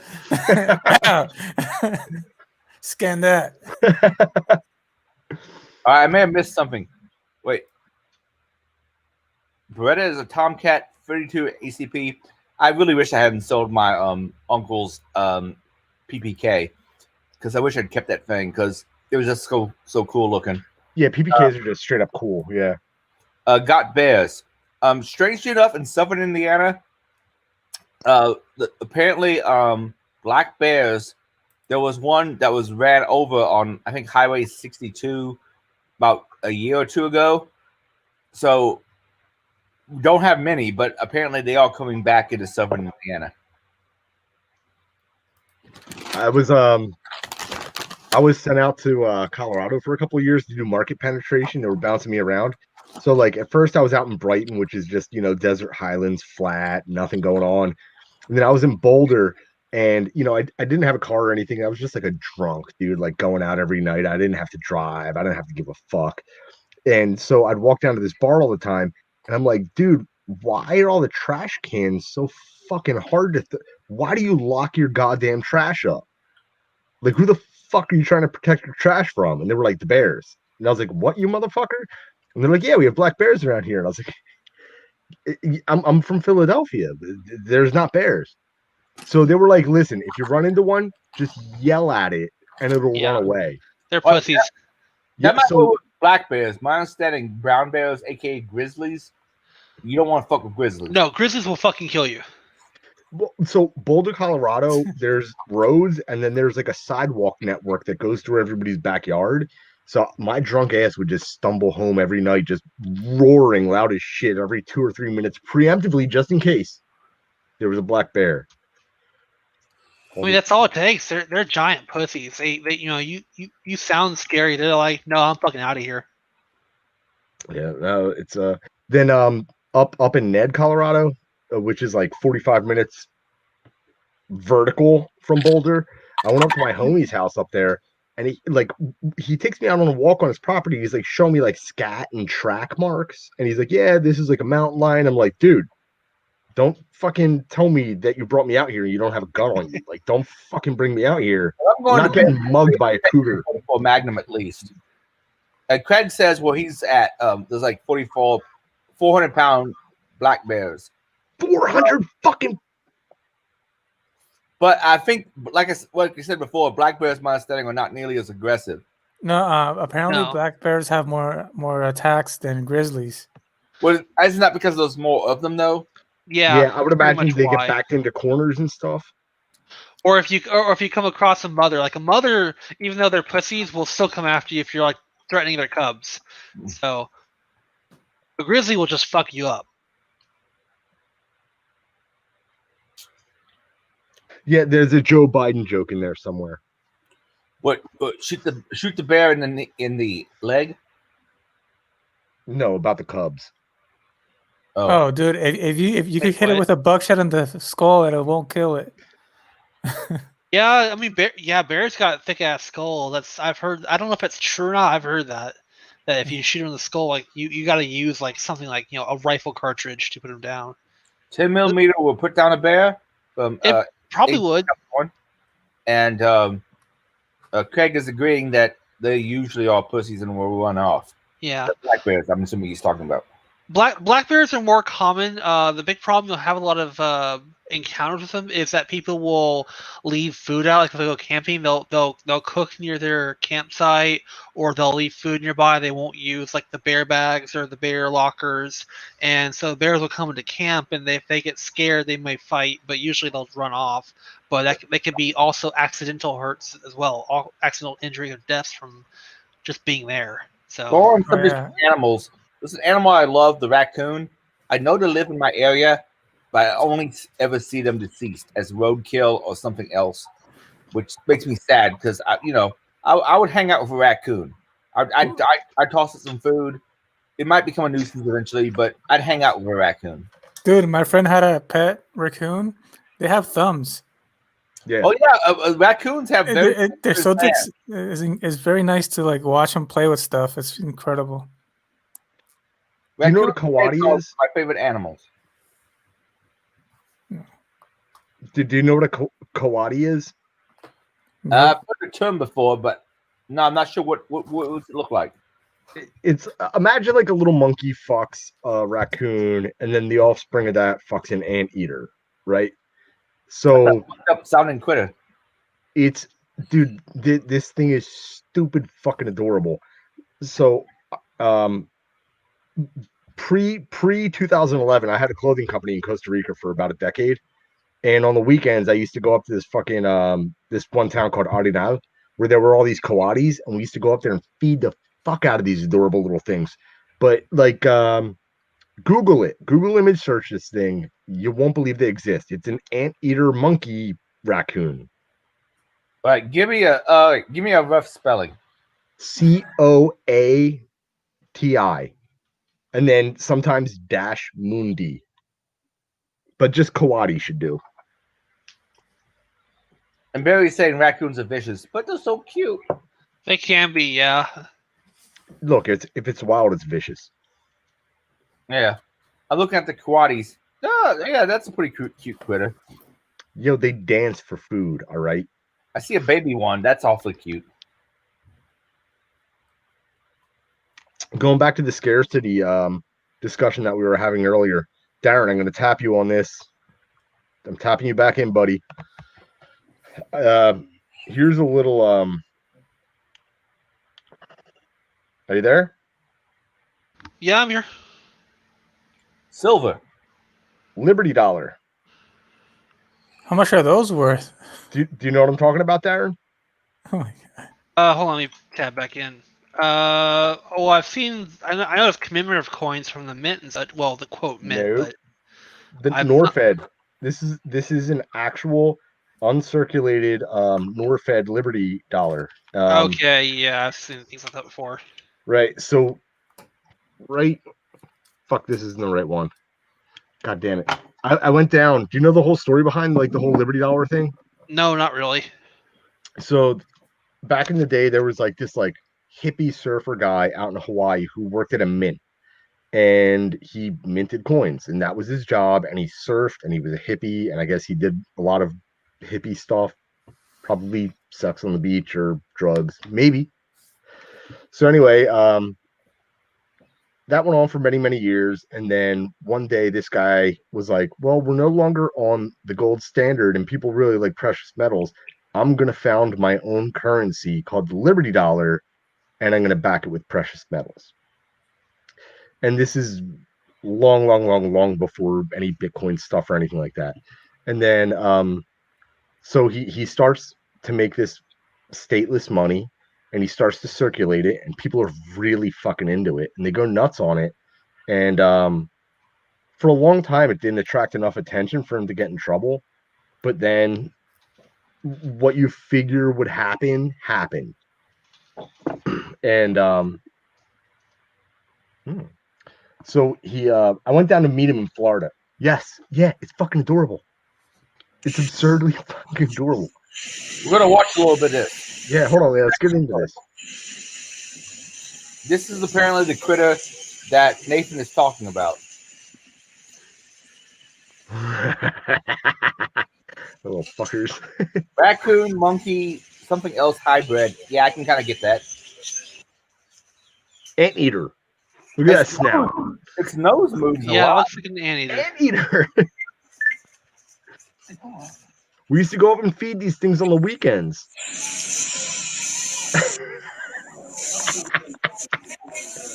Little Okay, fuckers.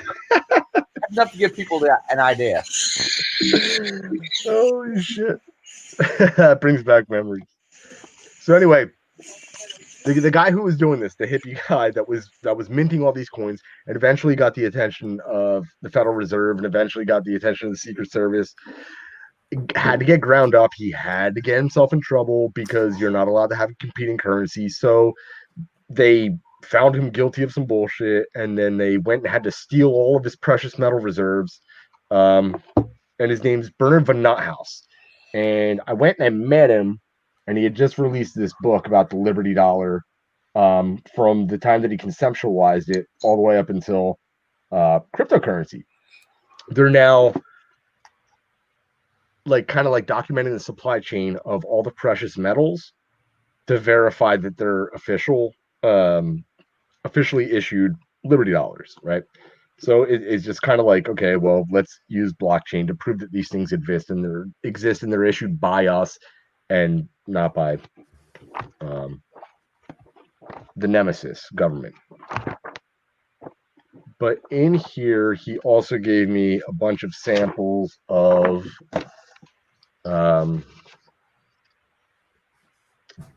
these are all certificates for reserves that would be verified ownership on a blockchain, right? So if they were confiscated or stolen, it would be accounted for.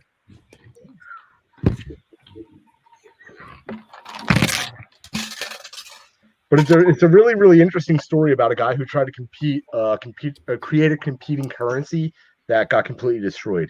And there were other things. There were Baltimore bucks. There were Ithaca hours. There were a lot of times that people tried to create these small economies. Some of them were welcomed by government. I think there was one up in Oregon or Washington where they created a small local economy that was kind of independent of the US dollar. And that was during one of the world wars, and they let it go. But for the most part, it has been frowned upon to have a competing currency. And this one, I believe,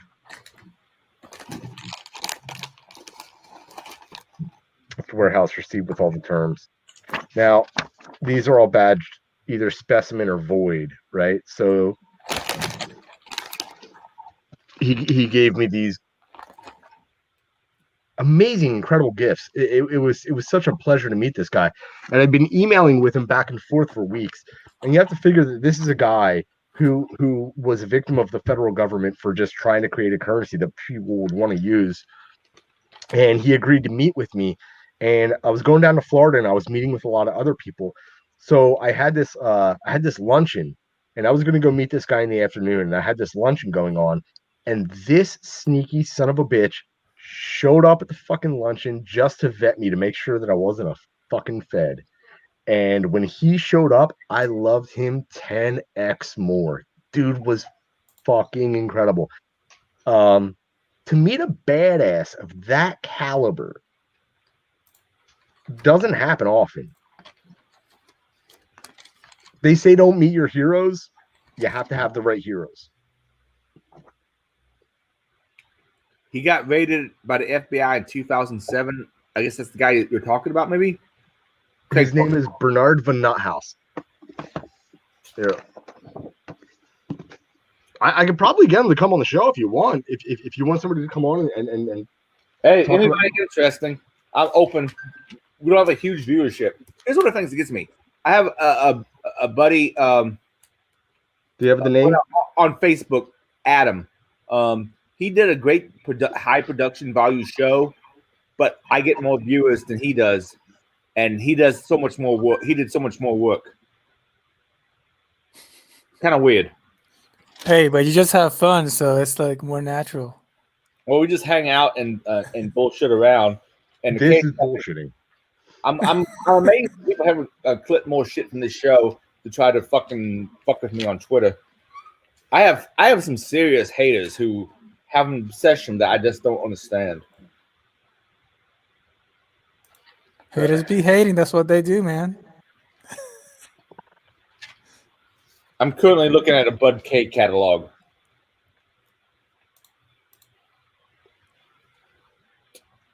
For those who don't know, Bud K basically has a bunch of knives and swords and other shit. Mostly. Yeah, but Bud K is like one of the old like knife dealers.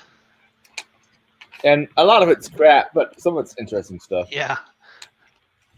They make a lot of mall ninja shit, or they distribute a lot of mall ninja shit, I should say. What? Repeat that again? They distribute a lot of mall ninja shit. Mall ninja. Okay. That was the phrase I was looking for. Yeah, if you see them like selling like Karambits or shit like that, you can know that it's kind of a joke. Why are Karambits as popular as they are? Oh, because they look cool. They look like they're gonna work really, really well when they fucking don't. See, I don't understand the idea of carrying a knife for self-defense because it's instantly going to be assault with a lethal weapons charge. When you can just carry a cane, have more distance, and you might have a potential for getting out of the charge. Well, I mean, using a knife is really no different than using a gun in terms of, efficacy or even legal liability. It's all depends upon can you satisfy, AGOP. If you can satisfy AJOP, not GOP. If you can satisfy that, then you're fine. You're not going to face any charges. Oh, let's get into something radical before we go on and see controversial. What do you think is going to happen with the Kyle Rittenhouse case? It's going to go to trial. And he's going to get acquitted. Think he's going to do some time? Hell no. I think he's going to do time. He's got to. I don't know anything about it. I don't know. That was the kid who shot some people in Kenosha. When I saw the video, someone popped off a quote-unquote warning shot. I hate that term. And he turned around and someone tried to take his – if I remember the videos I saw correctly, someone tried to come at him and take his AR-15. He shot that particular dude, called 911 or whatever because he just shot a dude. Then some other people started chasing him, and he shot two of the people who chased him. One died. One just got his bicep blown off. And I mean, obliterated. Oh, wow. The bicep guy had a pistol, correct? Yeah, he was a felon. Right. And the other guy was beating with the skateboard? Yeah, that's all the deadly weapons. Right. And the initial guy did what? He ran after him, attacked him, chased him. He made a lot of verbal threats to him. The same guy was actually in the process of pushing a burning dumpster into a building. Okay. Trying to set on fire. A gas station. Gas station, yeah. As Tim Pool says, my understanding is those safety precautions at gas stations that probably would not have set the tanks on fire, but there's still be property damage though. That's still an extremely dangerous thing to do. That's at least attempted arson.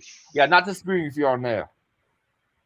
I'm gonna take a brief recess to go pee, but I want to say this one thing.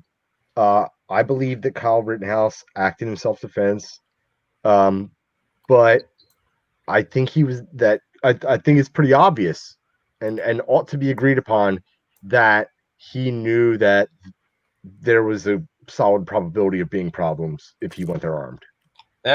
Well, yeah. He go there armed. He got armed once he got there, but yeah, if I was him and I was his mother, I would not have let him gone. Let him go. Let me say. I think everything he did was in self-defense. It's a very sad situation. I don't think the situation can have a good outcome. They might make an example out of them so people don't carry their weapons. Yeah, but at last I heard that there wasn't any charges against the guy who attacked him, who got his bicep blown off, who had a weapon, and that guy was a felon who, my understanding, shouldn't have legally been able to have a weapon. No, actually, all three of the people were felons. One was a child rapist, one was domestic abuser, and I think one was like a multiple burglary and something else. Like, yeah, like the first person he killed was actually a convicted sex offender with multiple counts of like pedophilia and child rape. And yeah, Barry makes a point. People talk about him coming out from outside, an outside community. He was he worked there. He worked there as a lifeguard, and he had ties to the community. He wasn't that far. One of my friends said something about his mother drove him across like 3 different state lines. I'm like, how many times did you have to go back and forth across to do? It was like one state line, and it was Kenosha area. If you want to make that same argument, the people who he shot and killed, one person he wounded, they were from more than 45 minutes away. They were further away than he was from where they lived in. So they came in even further away to start shit. KJJK NKJ. What about straw purchase? You have to give me some more details, man. He didn't straw purchase it because he got it from a friend. I'm not sure you're talking about Kyle directly. Because my understanding is Kyle got his gun from a friend. Yeah, that's the only real tricky part is because he's a minor. He can't, in the state of Wisconsin, he can only possess a gun without parental supervision for hunting, which he wasn't. So that's the only thing they could possibly get him on. We'll see how the thing goes. Best of luck to the young man, because he's got a good legal team that represented him pro bono. They stepped right up and said, we'll do it pro bono, and like all the attempts they've done to like crowdsource all of their legal defense has been stymied by GoFundMe and all that shit. Whereas Gage Cruz, who was the dude who got his arm busted up, he actually has had like several campaigns and like yeah. Oh. And the guy who got his arm busted up is one of his friends was dumb enough to quote his friend at the hospital, so than saying, "I only wish I'd killed the guy."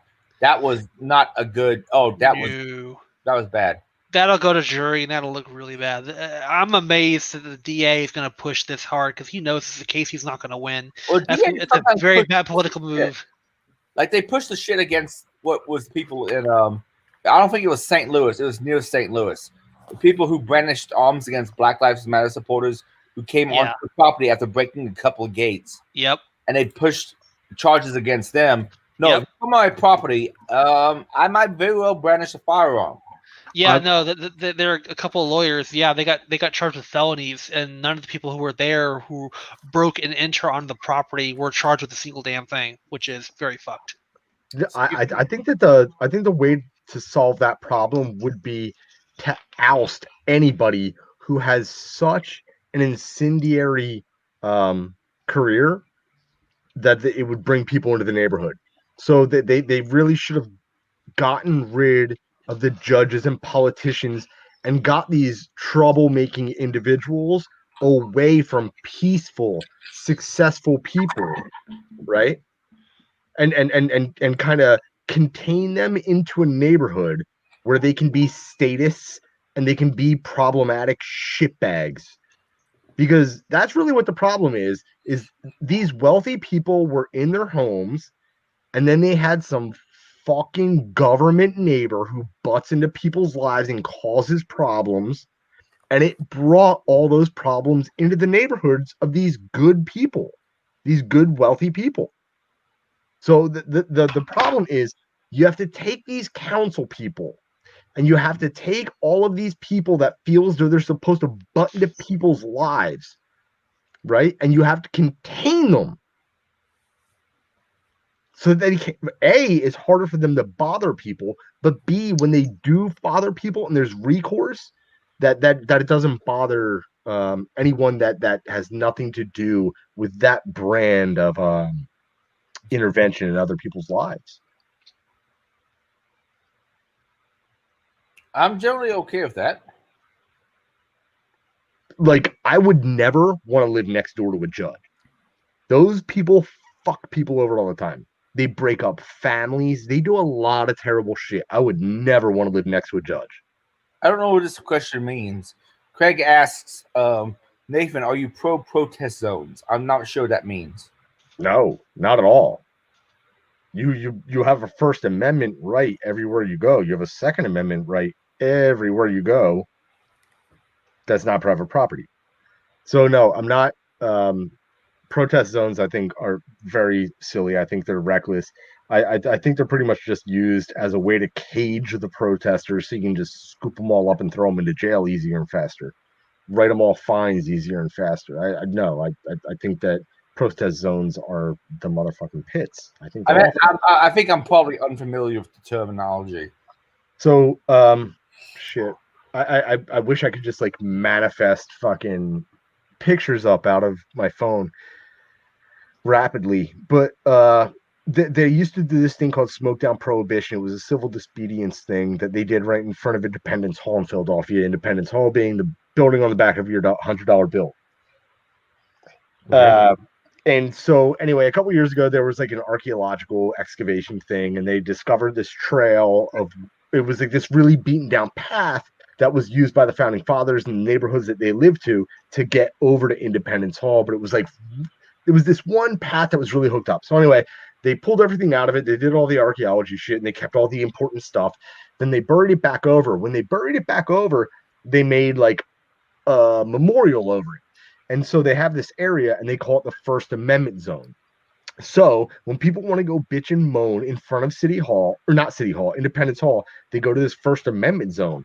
Now, when they did the smoke down prohibition thing, which was a civil disobedience thing, they would circle the entire thing in those little bicycle lock gate things, like the little barriers, and they would zip tie those all together, and they would wait for everybody to just, smoke a joint at 420. And they had professors there, like medical professors from Temple University, talking about the benefits of cannabis and blah, blah, blah, blah, blah, and all that stuff. And they had all these great speakers. Then at 420, everybody lights a joint. The cops hop over the barrier, beat the shit out of everybody, handcuff them, and toss them, in jail for 24 hours, run their names, take their money, and then set them loose again.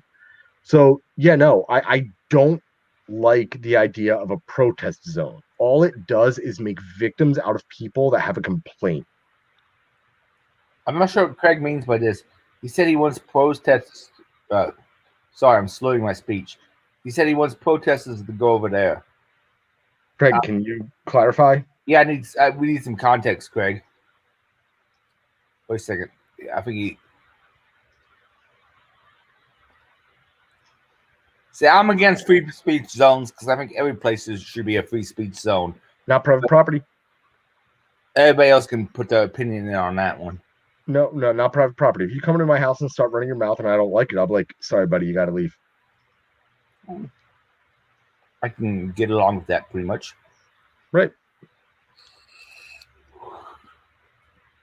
Free speech zones are areas set aside in public places. No, listen, if we're forced to have these fucking public places, if we're going to be forced to pay for this public bullshit, I'm running my mouth and saying whatever the fuck I want. No, a plant isn't against the law, right? Like a tomato isn't against the law. It just is. It exists. Private property. Well, my reply to JV, if you're on my private property, get the fuck off, I guess. But well, except JV. So listen, JV, like these together. Me and JV will drink some mead together. But in general, yeah, I guess if you're on my private property and you're running your mouth, I will tell you to get the fuck off. Except for JV. JV, me and him can hang out and we can drink some mead. Well, here's the thing: we're having these discussions right now, and what we're doing is we're pressing each other, and we're being pressed by the people asking us questions, right? So we're being put in this pressure cooker of things that are highly unrealistic, right? So if there, let's say we were having a barbecue at my house, let's say we were having a barbecue at my house and somebody said something that I didn't like. It was unpalatable to a degree. It's my property. I tell the guy to fuck off. Guess what? I'm not going to tell him to fuck off. I'm going to let it go a little bit. And then we're going to work it out from there. And if he crosses a line, I'll set up a boundary in my head. But like when we get pressed into these conversations, things become very black and white, when realistically, that's not the way that they are. Because as regular human beings, never mind. I lost the thought. They should be get arrested and tried by their peers. Let me see.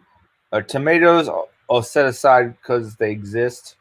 I don't. No, listen. Context. Adrian, that's cool. Okay, JV, if you ever see me at a conference, let me know. We'll go off to a bar and try to find some mead. Pressure cookers are good for cooking beans and tough meat. I do wish everything would de-escalate from what the fuck it is right now. No, but the thing is, when we all test each other, right? Like Darian and I were going to each other pretty hard earlier. Realistically, there's not very much difference between what Darren wants and what I want. It's pretty much hair splitting. It's very, very close and very, very similar. But we were pretty at each other's throats a little bit earlier, because that's what happens when you're forced in these little conversations and shit. But realistically, in the real world, you let more stuff pass, right? And you go like, okay, cost benefit analysis, and you do this risk reward thing nonstop in real time.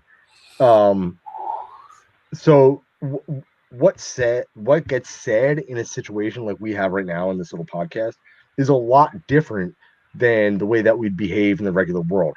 And that's something that doesn't get talked a lot about in political discussion and stuff like that. People go like, oh, well, I'm on the party line for all this stuff. And it's like, you're really not. You're a human being. You have empathy, you have compassion, and you're hyper defensive about certain things. Like if you have a kid or if you have a very elderly person in your life, you're going to be defensive in a different way, right? So I guess in that way, we're all unique snowflakes. Now, all kidding aside, these little discussions that we have can be constructive, and cool little nuggets can be pulled out of them. But ultimately, this isn't how people act.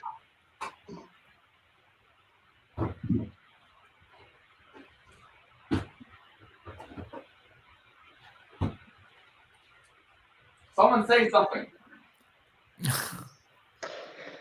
Okay, Darren, I'm gonna bug you.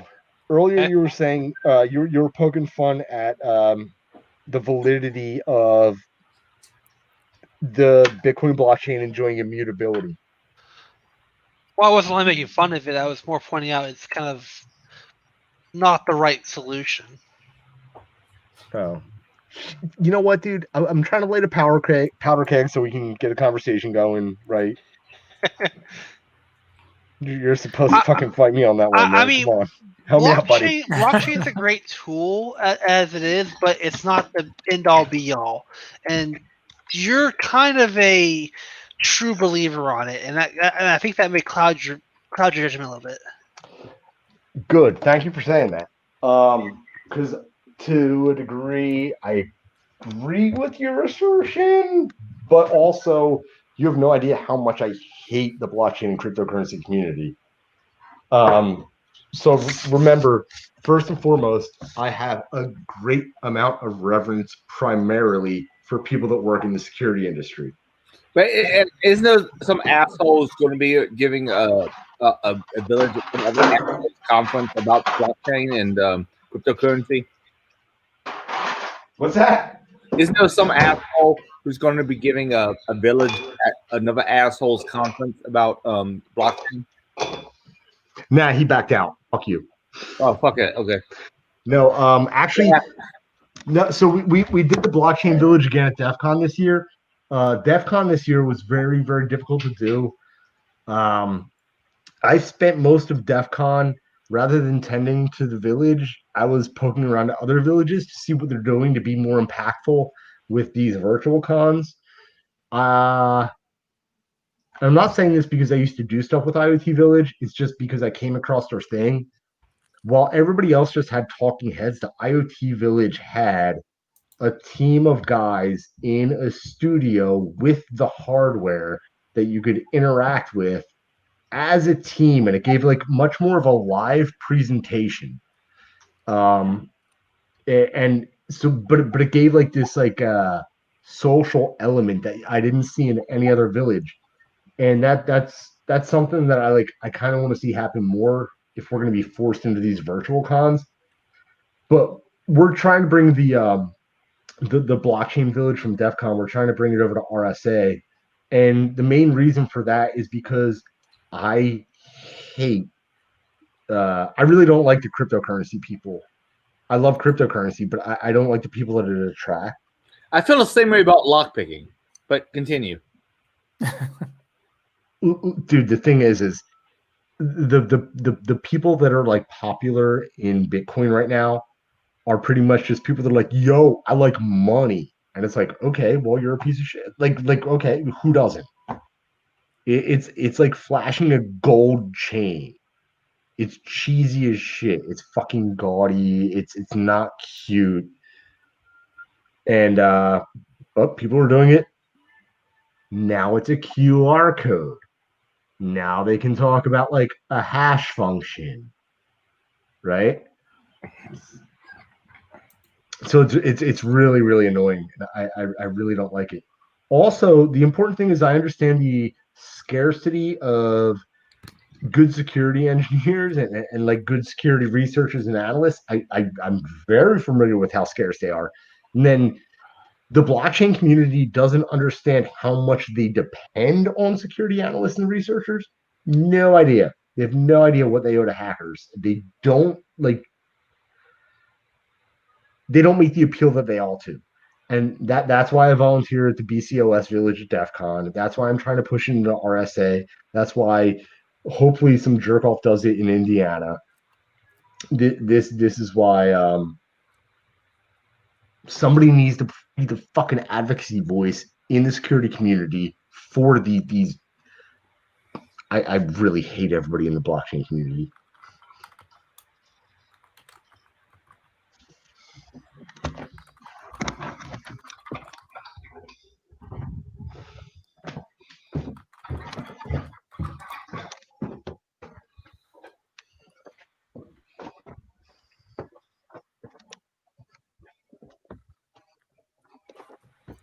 I have nothing to say. I'm just tweeting out my appreciation of the karate. What? I have nothing to say. I'm just working on tweeting out my appreciation of the karate. The quad. Dude, a lot of people go to Costa Rica and they want to go to the beach. They're getting it all wrong. You go there during the rainy season, it costs half the money to go down there. But the brilliant thing is the entire cloud forest is in bloom. And it's unlike anything you'll ever see. Their cloud forests have volcanoes in them. It's the flora and fauna is just breathtaking.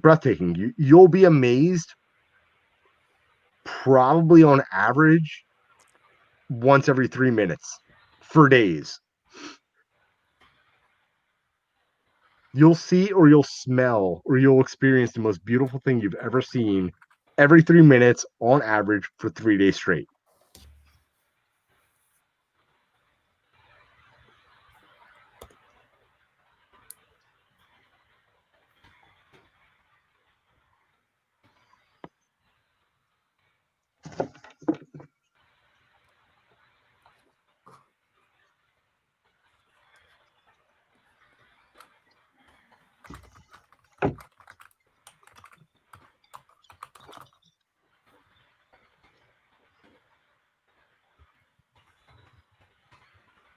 You guys read Kim Jong Un might be dying?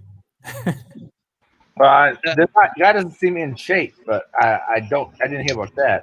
After an operation.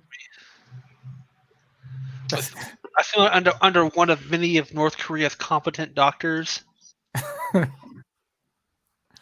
It's that socialized Medicare. Oh man. Oh shit! What happened? What the fuck's he getting surgery on? He's a young man. What is he, like fucking 35? Yeah, but he's way out of shape.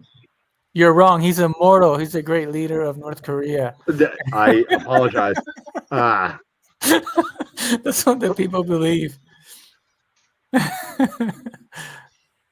It's crazy. They make all those people bow and do all those stuff to him. People fucking put their hands on their heart for the flag, right?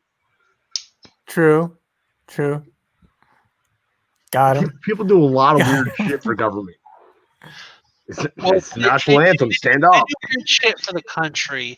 In North Korea's case, they're doing it for the figurehead, the leader, the person. They're not doing it for country. They're doing it for our glorious overlord. Which kind of makes sense, because you know what? They're at least praying to a human, while here in the United States, you guys are praying to a fucking flying prayer rug. I still need to listen to Michael Malice' Dear Reader book. I don't know if you all are familiar with Michael Malice. He's really interesting on Twitter. He is also an anarchist kind of guy. And his book on the New Right was really interesting. I need to listen to his book on North Korea, but he has some very negative opinions of North Korea. Yeah, so do I. I mean, I think that most voters should probably just go live there. I mean, it's a democratic republic, right? Just like the United States. They have a constitution just like the United States. There's a Bill of Rights just like the United States. Go the fuck over there. Leave the United States to us anarchists. Look, we're the motherfuckers. But Craig has a question for Nathan. I'm slowing my speech like a motherfucker. What's voluntary, Nathan? No, he said that's voluntary, Nathan. And he's talking about voluntary. He's talking about voluntarism, right? Voluntarism is another word for anarcho-capitalism. So if you look at his avatar, it's all yellow and black.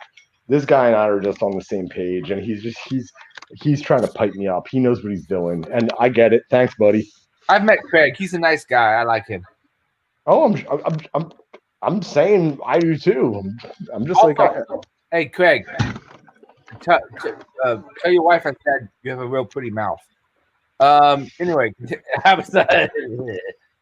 I'm an asshole.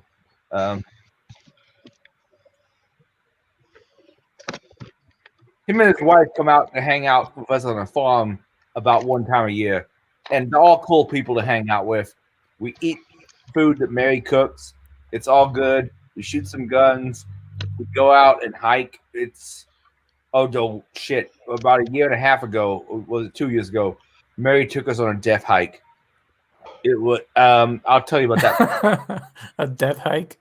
Well, I love Mary dearly, but she was going to use a bunch of con backpacks to have us pack stuff in.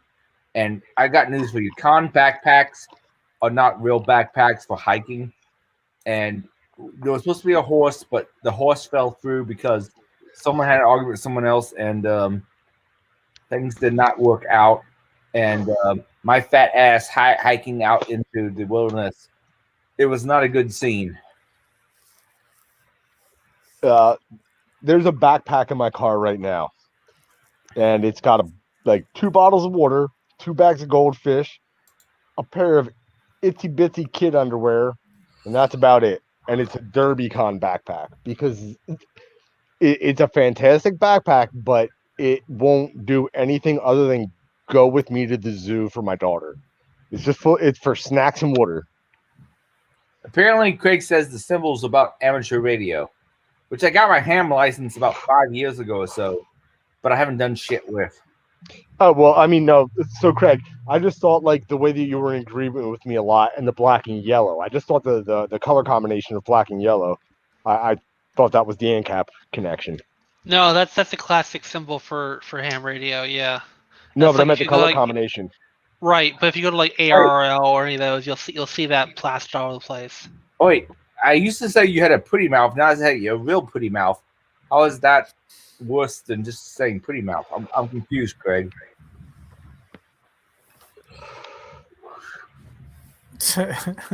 I don't know what the deal is. But Darren, when I do, so I live in a suburb of Philadelphia, right? So I live maybe like city limits. I live about 4 miles from the city limits.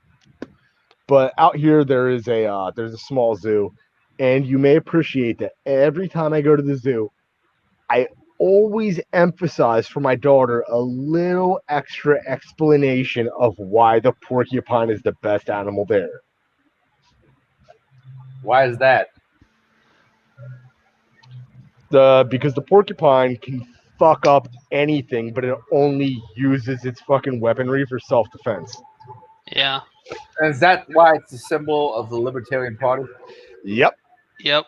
Leave us the fuck alone and you'll be fine. If only the Libertarian candidates weren't such complete fuck-ups. Yeah. God. Listen, we're not getting another Ron Paul. Yeah. Spike Cohen is good. Spike Cohen is not Ron Paul. Joe Jorgensen was nowhere near Ron Paul. Gary Johnson's a fucking joke. Don't even mention that name. He's a fucking joke. Bill Weld is worse. Yeah. Oh my god, dude. 2016, we had Gary Johnson, Austin Peterson, who's a fucking idiot, and I just saw his name now. I'm drawing a blank. Fuck. McAfee, and oh my god, McAfee was doing it just to be an attention whore. That was sad. I really hate McAfee, and I don't know how involved you are in like the cryptocurrency and blockchain community, but McAfee has caused a lot of people intentionally. He's caused a lot of people a lot of loss. Yeah. And make hookers and blow great again. No, his army of. All right, I'll tell you a story about the IoT Village several years ago. So, we're looking for sponsors and stuff like that, and McAfee is pumping this hardware wallet, and so I hit up the company, and I'm like, hey, we're the IoT Village. This is an IoT device. Maybe you want to fucking come to the village. Maybe you want to have a couple of these things. You want to donate them. Maybe we can talk about some kind of sponsorship. And they're like, yeah. So McAfee goes, let me hook you up with the CEO. His name's Daniel Kessin, right? So he hooks me up with this Daniel Kessin guy. And I'm like, what's up, buddy? And he's like, yeah, we want to do it. And I'm like, okay, cool. This sounds good. And then I hit up one of the other organizers, like the head organizer, and I'm like, dude, it's McAfee, right? So, like, I'm worried that if there is a 0-day found or some shit, like, he's just going to call his army of trolls. It's going to be a problem. We probably shouldn't do this. Like, let's do other stuff. And they were in agreement. Yeah, okay, let's not do that. So I'm also hosting a cryptocurrency and blockchain-based satellite event outside of DEF CON there at the IoT Mansion that same exact week. And they start harassing. They're like, no, fuck you. We're putting a bounty out on this fucking thing. We're going to put 1 Bitcoin on this thing, whoever wants it. Because originally the bounty was like $1,000, then it was $10,000, and then it was like a Bitcoin because it was like, a couple years ago. So anyway, these pieces of shit, they're trying to like goad us into like making them be participants, and we're like, no, we're really just not interested. And the one dude, Ken Bozak, who is a friend of mine, was like, I'm gonna bring one, and I was like, no. There's a $10,000 admission to the event for any of those devices. Like the device has to pay $10,000 to enter. That's it. We're not fucking having it. And I don't know if you guys remember this, but it got busted at DEF CON. Someone was playing Doom on the fucking device. I think it was called a BitFi wallet, bit.-fi. And the entire thing was a goddamn train wreck because of that piece of shit McAfee. Oh, I think McAfee also ended up threatening the researcher that found the fucking vulnerability on it.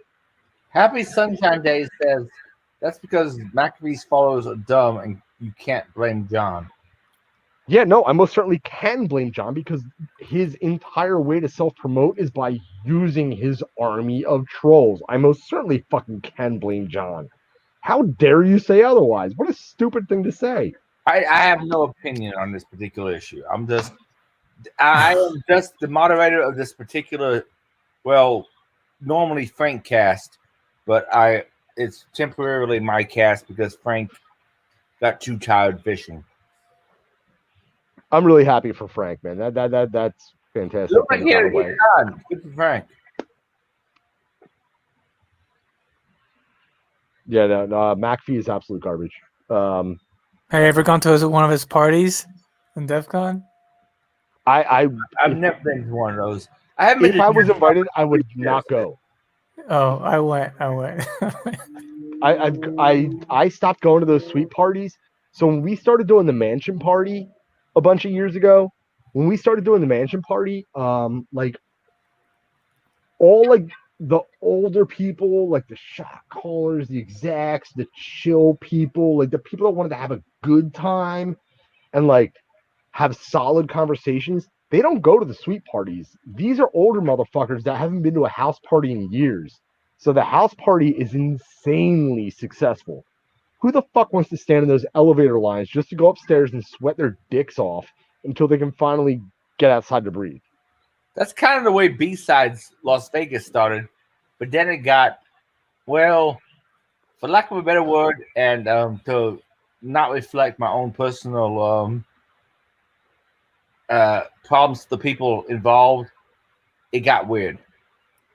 Well, B-Sides, the cool thing about B-Sides Las Vegas, from what I understand, is even though it happens, it's pretty much a DEF CON satellite event, right? So it happens during Hack Week, but they limit their they limit attendance to 2,000, don't they? I'm not sure. All I know is one of the organizers said that they took me out of videographer position because they wanted to protect their people. Protect them from what? Opinions you don't like on Twitter? Fuck off. What year did they discontinue your services? Yes, but Banshee said that they wanted to protect participants, volunteers, and participants from I think it was participants, volunteers, and so forth from me. And what do you have to protect them from? Opinions they don't like on Twitter? She's gone batshit crazy. Well, yeah, no, I mean, a lot of people go nuts on privacy advocacy lately. And the thing is like, privacy advocacy is not a thing. The opposite is a thing. To say that you would give up your privacy, that's the weird thing. To want privacy is totally fucking normal. What? Look here, do this. Tomorrow, go up to a stranger and just say, hey, do you have children?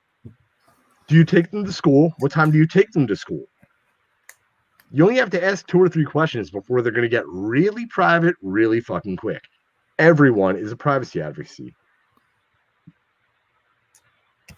advocate, rather. Sorry. Yeah, I've largely given up on a lot of the InfoSec community. And I hate it when people talk on Twitter like they speak for the community. Like someone said, I hope that Irongeek apologizes and the community can forgive him. Fuck you. Like you speak for the fucking community. A lot of the community doesn't fucking speak on Twitter, you dumbass. Well, no, I mean, just like you ought not vote and make a decision for everybody else, you ought not speak for everyone on behalf of an entire industry. Fuck that individual. Fuck that pompous jerk off for saying that they speak for everyone. No, you don't. Nobody speaks for everyone. Not a state representative. Nobody speaks for everyone. I speak for me. Anybody that says they speak for me is a lying cunt and my enemy.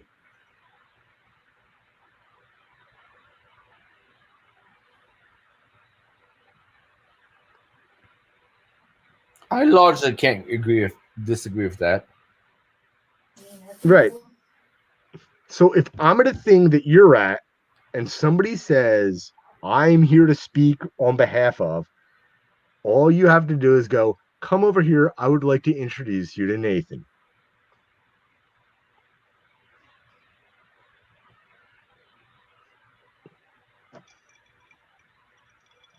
Darren, I was at the when I was at the debates. Oh, I guess this was 2016.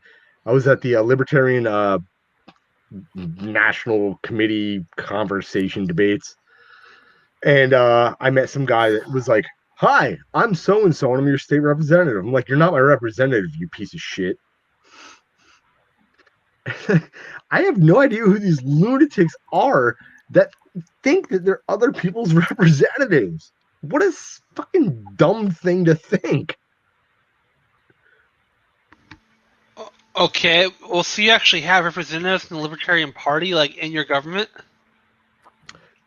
It was in Philadelphia. He said he was my state representative, so yeah, I guess he was a state representative. But guess what? He was a complete and total fucking stranger to me, meaning he is in no way, shape, or form my fucking representative.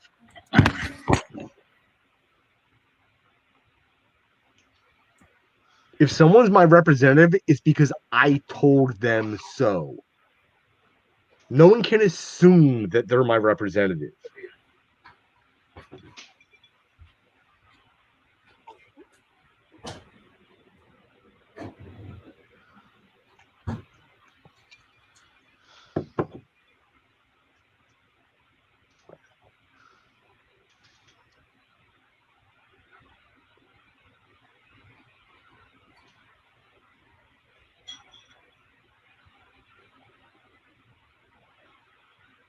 Someone say something, motherfuckers. All right, okay, fine. Darren, have you ever considered moving up to New Hampshire at all, or no? I'm sorry, repeat that one more time. Have you ever considered moving up to New Hampshire? Hold on one second. I got loud in my ear. I can't quite hear you. Sorry. All right, try one more time. Sorry. Have you ever considered moving up to New Hampshire? No. I've looked at that years ago, like when I first heard about how things were going there, but not really. You know where I stand on things. I would say that if you work remotely, if you have the freedom to do so, I think you should probably check it out. New Hampshire is kind of a mixed bag. I know they've tried to be very libertarian. I guess more Vermont tries, but they haven't had a lot of success lately. Portsmouth, New Hampshire is one of the most enjoyable towns that I've visited year after year after year. So like the heart of the Free State Project is in Keene, but there is an amazing life to be lived in Portsmouth. What part of the country do you live in? I live in Texas. Where the men are men and the sheep are scared. The same thing goes for Southern though, so I can't give him too much shit. Adrian, that was a shit joke, but those are the kinds of jokes I like, all right? God fucking thing. I'm an asshole, Leo. Can we get this thing back on track? Darren, I'll tell you what, man. Listen. Let's go up there in a couple months.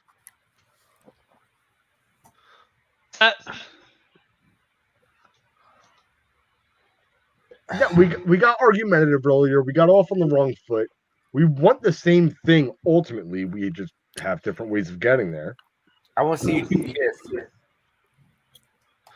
Well, there's some of the things that we can agree upon, but I don't know if I'd say we want the same thing or not.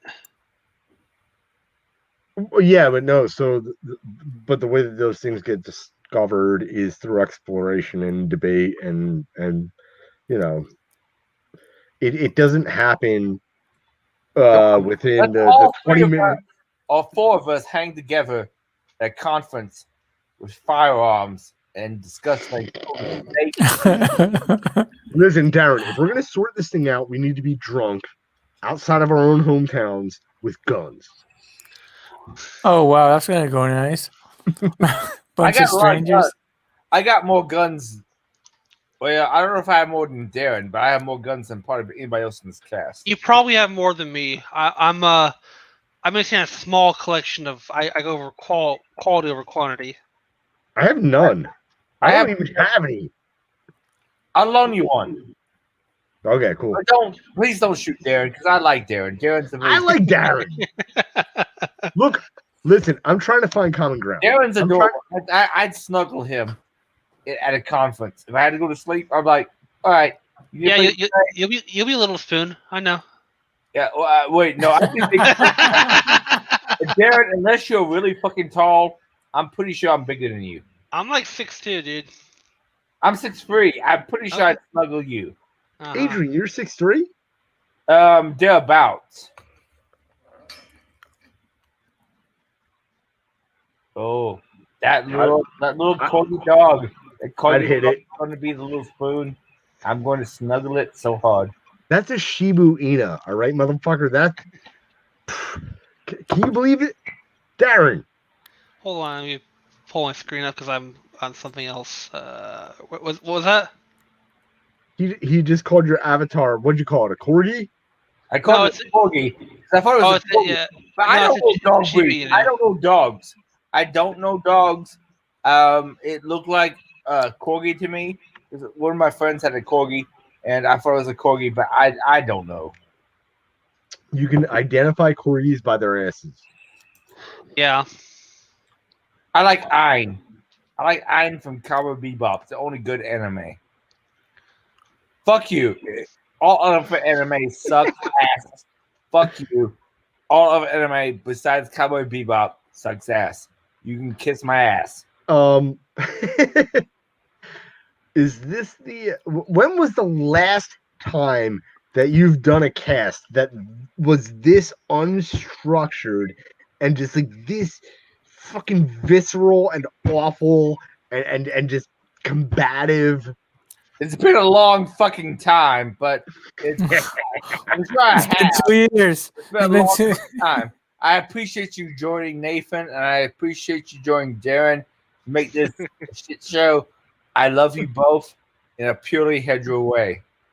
Well, mostly hetero. I mean, good, mostly good. Because purely hetero that's good. But I have to go there. I would fuck. I would fuck Nathan, and I would marry Darren. That's just all I'm saying. Continue. So that means that you would kill XNOPX90. I'm sorry, X. It's not. I'm sorry, XOP. I'll survive. He's gonna try first. He's gonna. No, you don't have a choice, buddy. As far as fuck or marry, yeah, I'd marry Darren and I'd fuck Nathan. That's just the way I am. I'm not offended, but I'm not happy. You got a real pretty mouth, though, Nathan.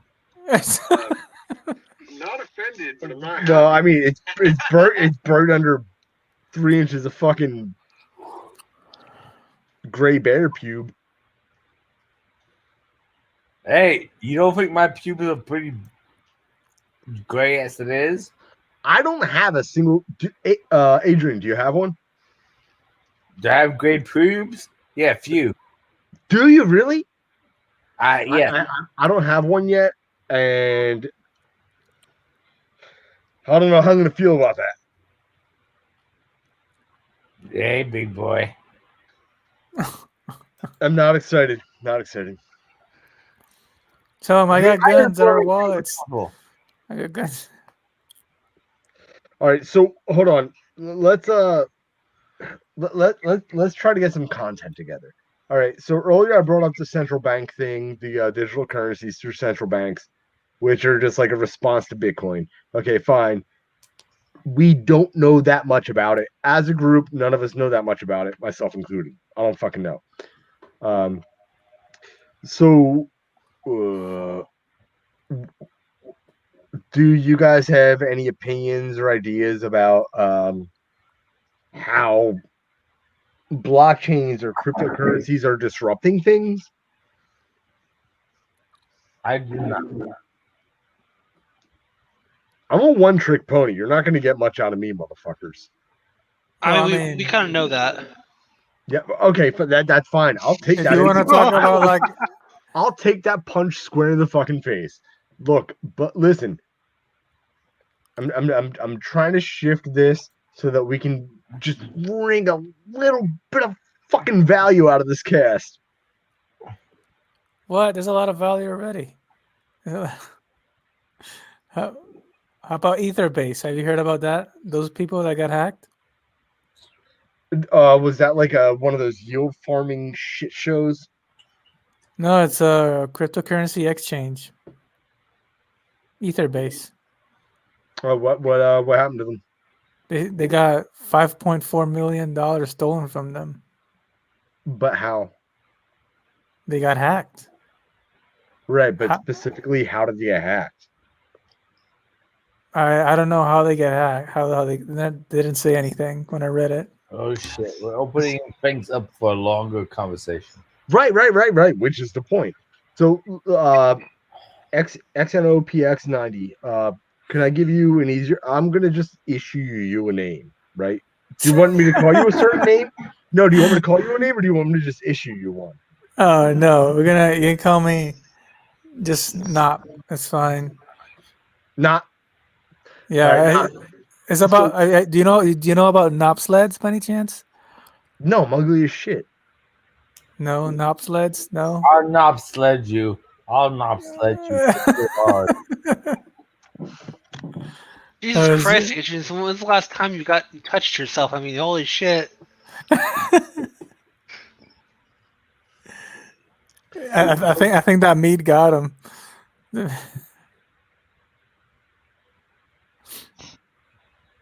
All right. We're going to get really deep in this shit. All right, let's find out how they got hacked, I guess. Let me see if I can.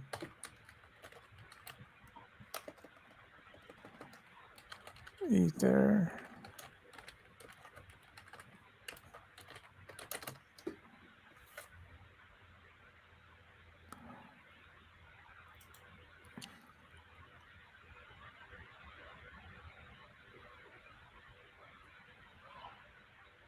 Says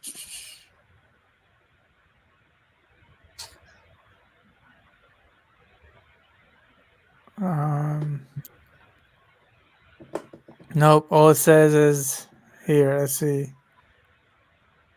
European cryptocurrency exchange platform Etherbase has announced that it has suffered a security breach which saw malicious hackers access its network and steal funds worth $5.4 million.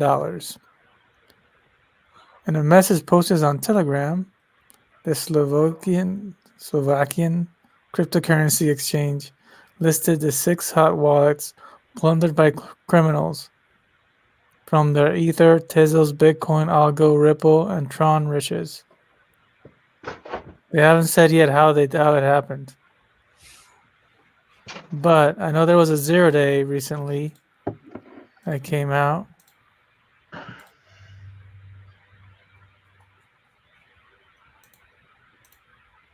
Let me see. So are you guys are you a hacker, Darren, too, or? I do work in InfoSec, yeah. It's partly. Partly, okay. What do you do? Like, are you analyst or reverser? Mostly blue team stuff. I do sysadmin and InfoSec stuff both. So I'm kind of on both sides of the field. So nice. Just working out that sock. Just working. Yes and no. I mean, I do SOC work, but it's mostly kind of like in addition to my main duties as a sysadmin. I see. I'm kind of more security as a secondary role. Yeah, it's a lot more sleep. A lot more sleep.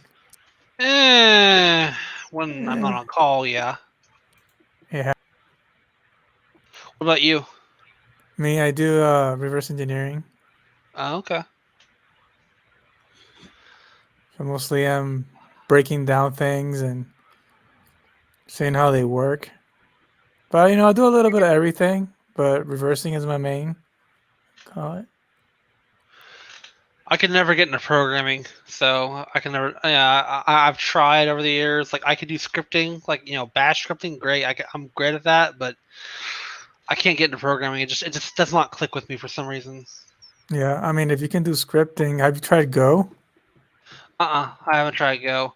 You should check it out. It's very It's very simple Hmm. to get on it because I wasn't really good at programming either, but I'm good at like debugging and looking at program structure and stuff like that. Hmm. But I got into Go and I'm doing pretty good at that. Cool. From Python, which was a big headache once in a while. So have you been attacked by something in your organization? Oh yeah, I used to work for an organization that got breached a couple years ago. By WordPress. We had an old WordPress installation out there that got popped, so that was fun to deal with. Do you know how they did it, or? Yeah, they exploited an old WordPress installation, got access to the system, and then navigated and popped everything else. They actually popped the version of SSH that they were running and installed other binaries to capture passwords and shit. It was like, oh shit. It was nasty. Yeah, it was pretty fucking nasty. Okay, guys, I'm feeling like stopping because I feel like I'm about to die. Okay. All right, man. I love y'all to mostly head your way, and I'll catch you next week. But I think we're gonna stop the cast at this point. Okay. Take it easy, man. Take it easy. I'll talk to you guys later. All right, man. Be careful.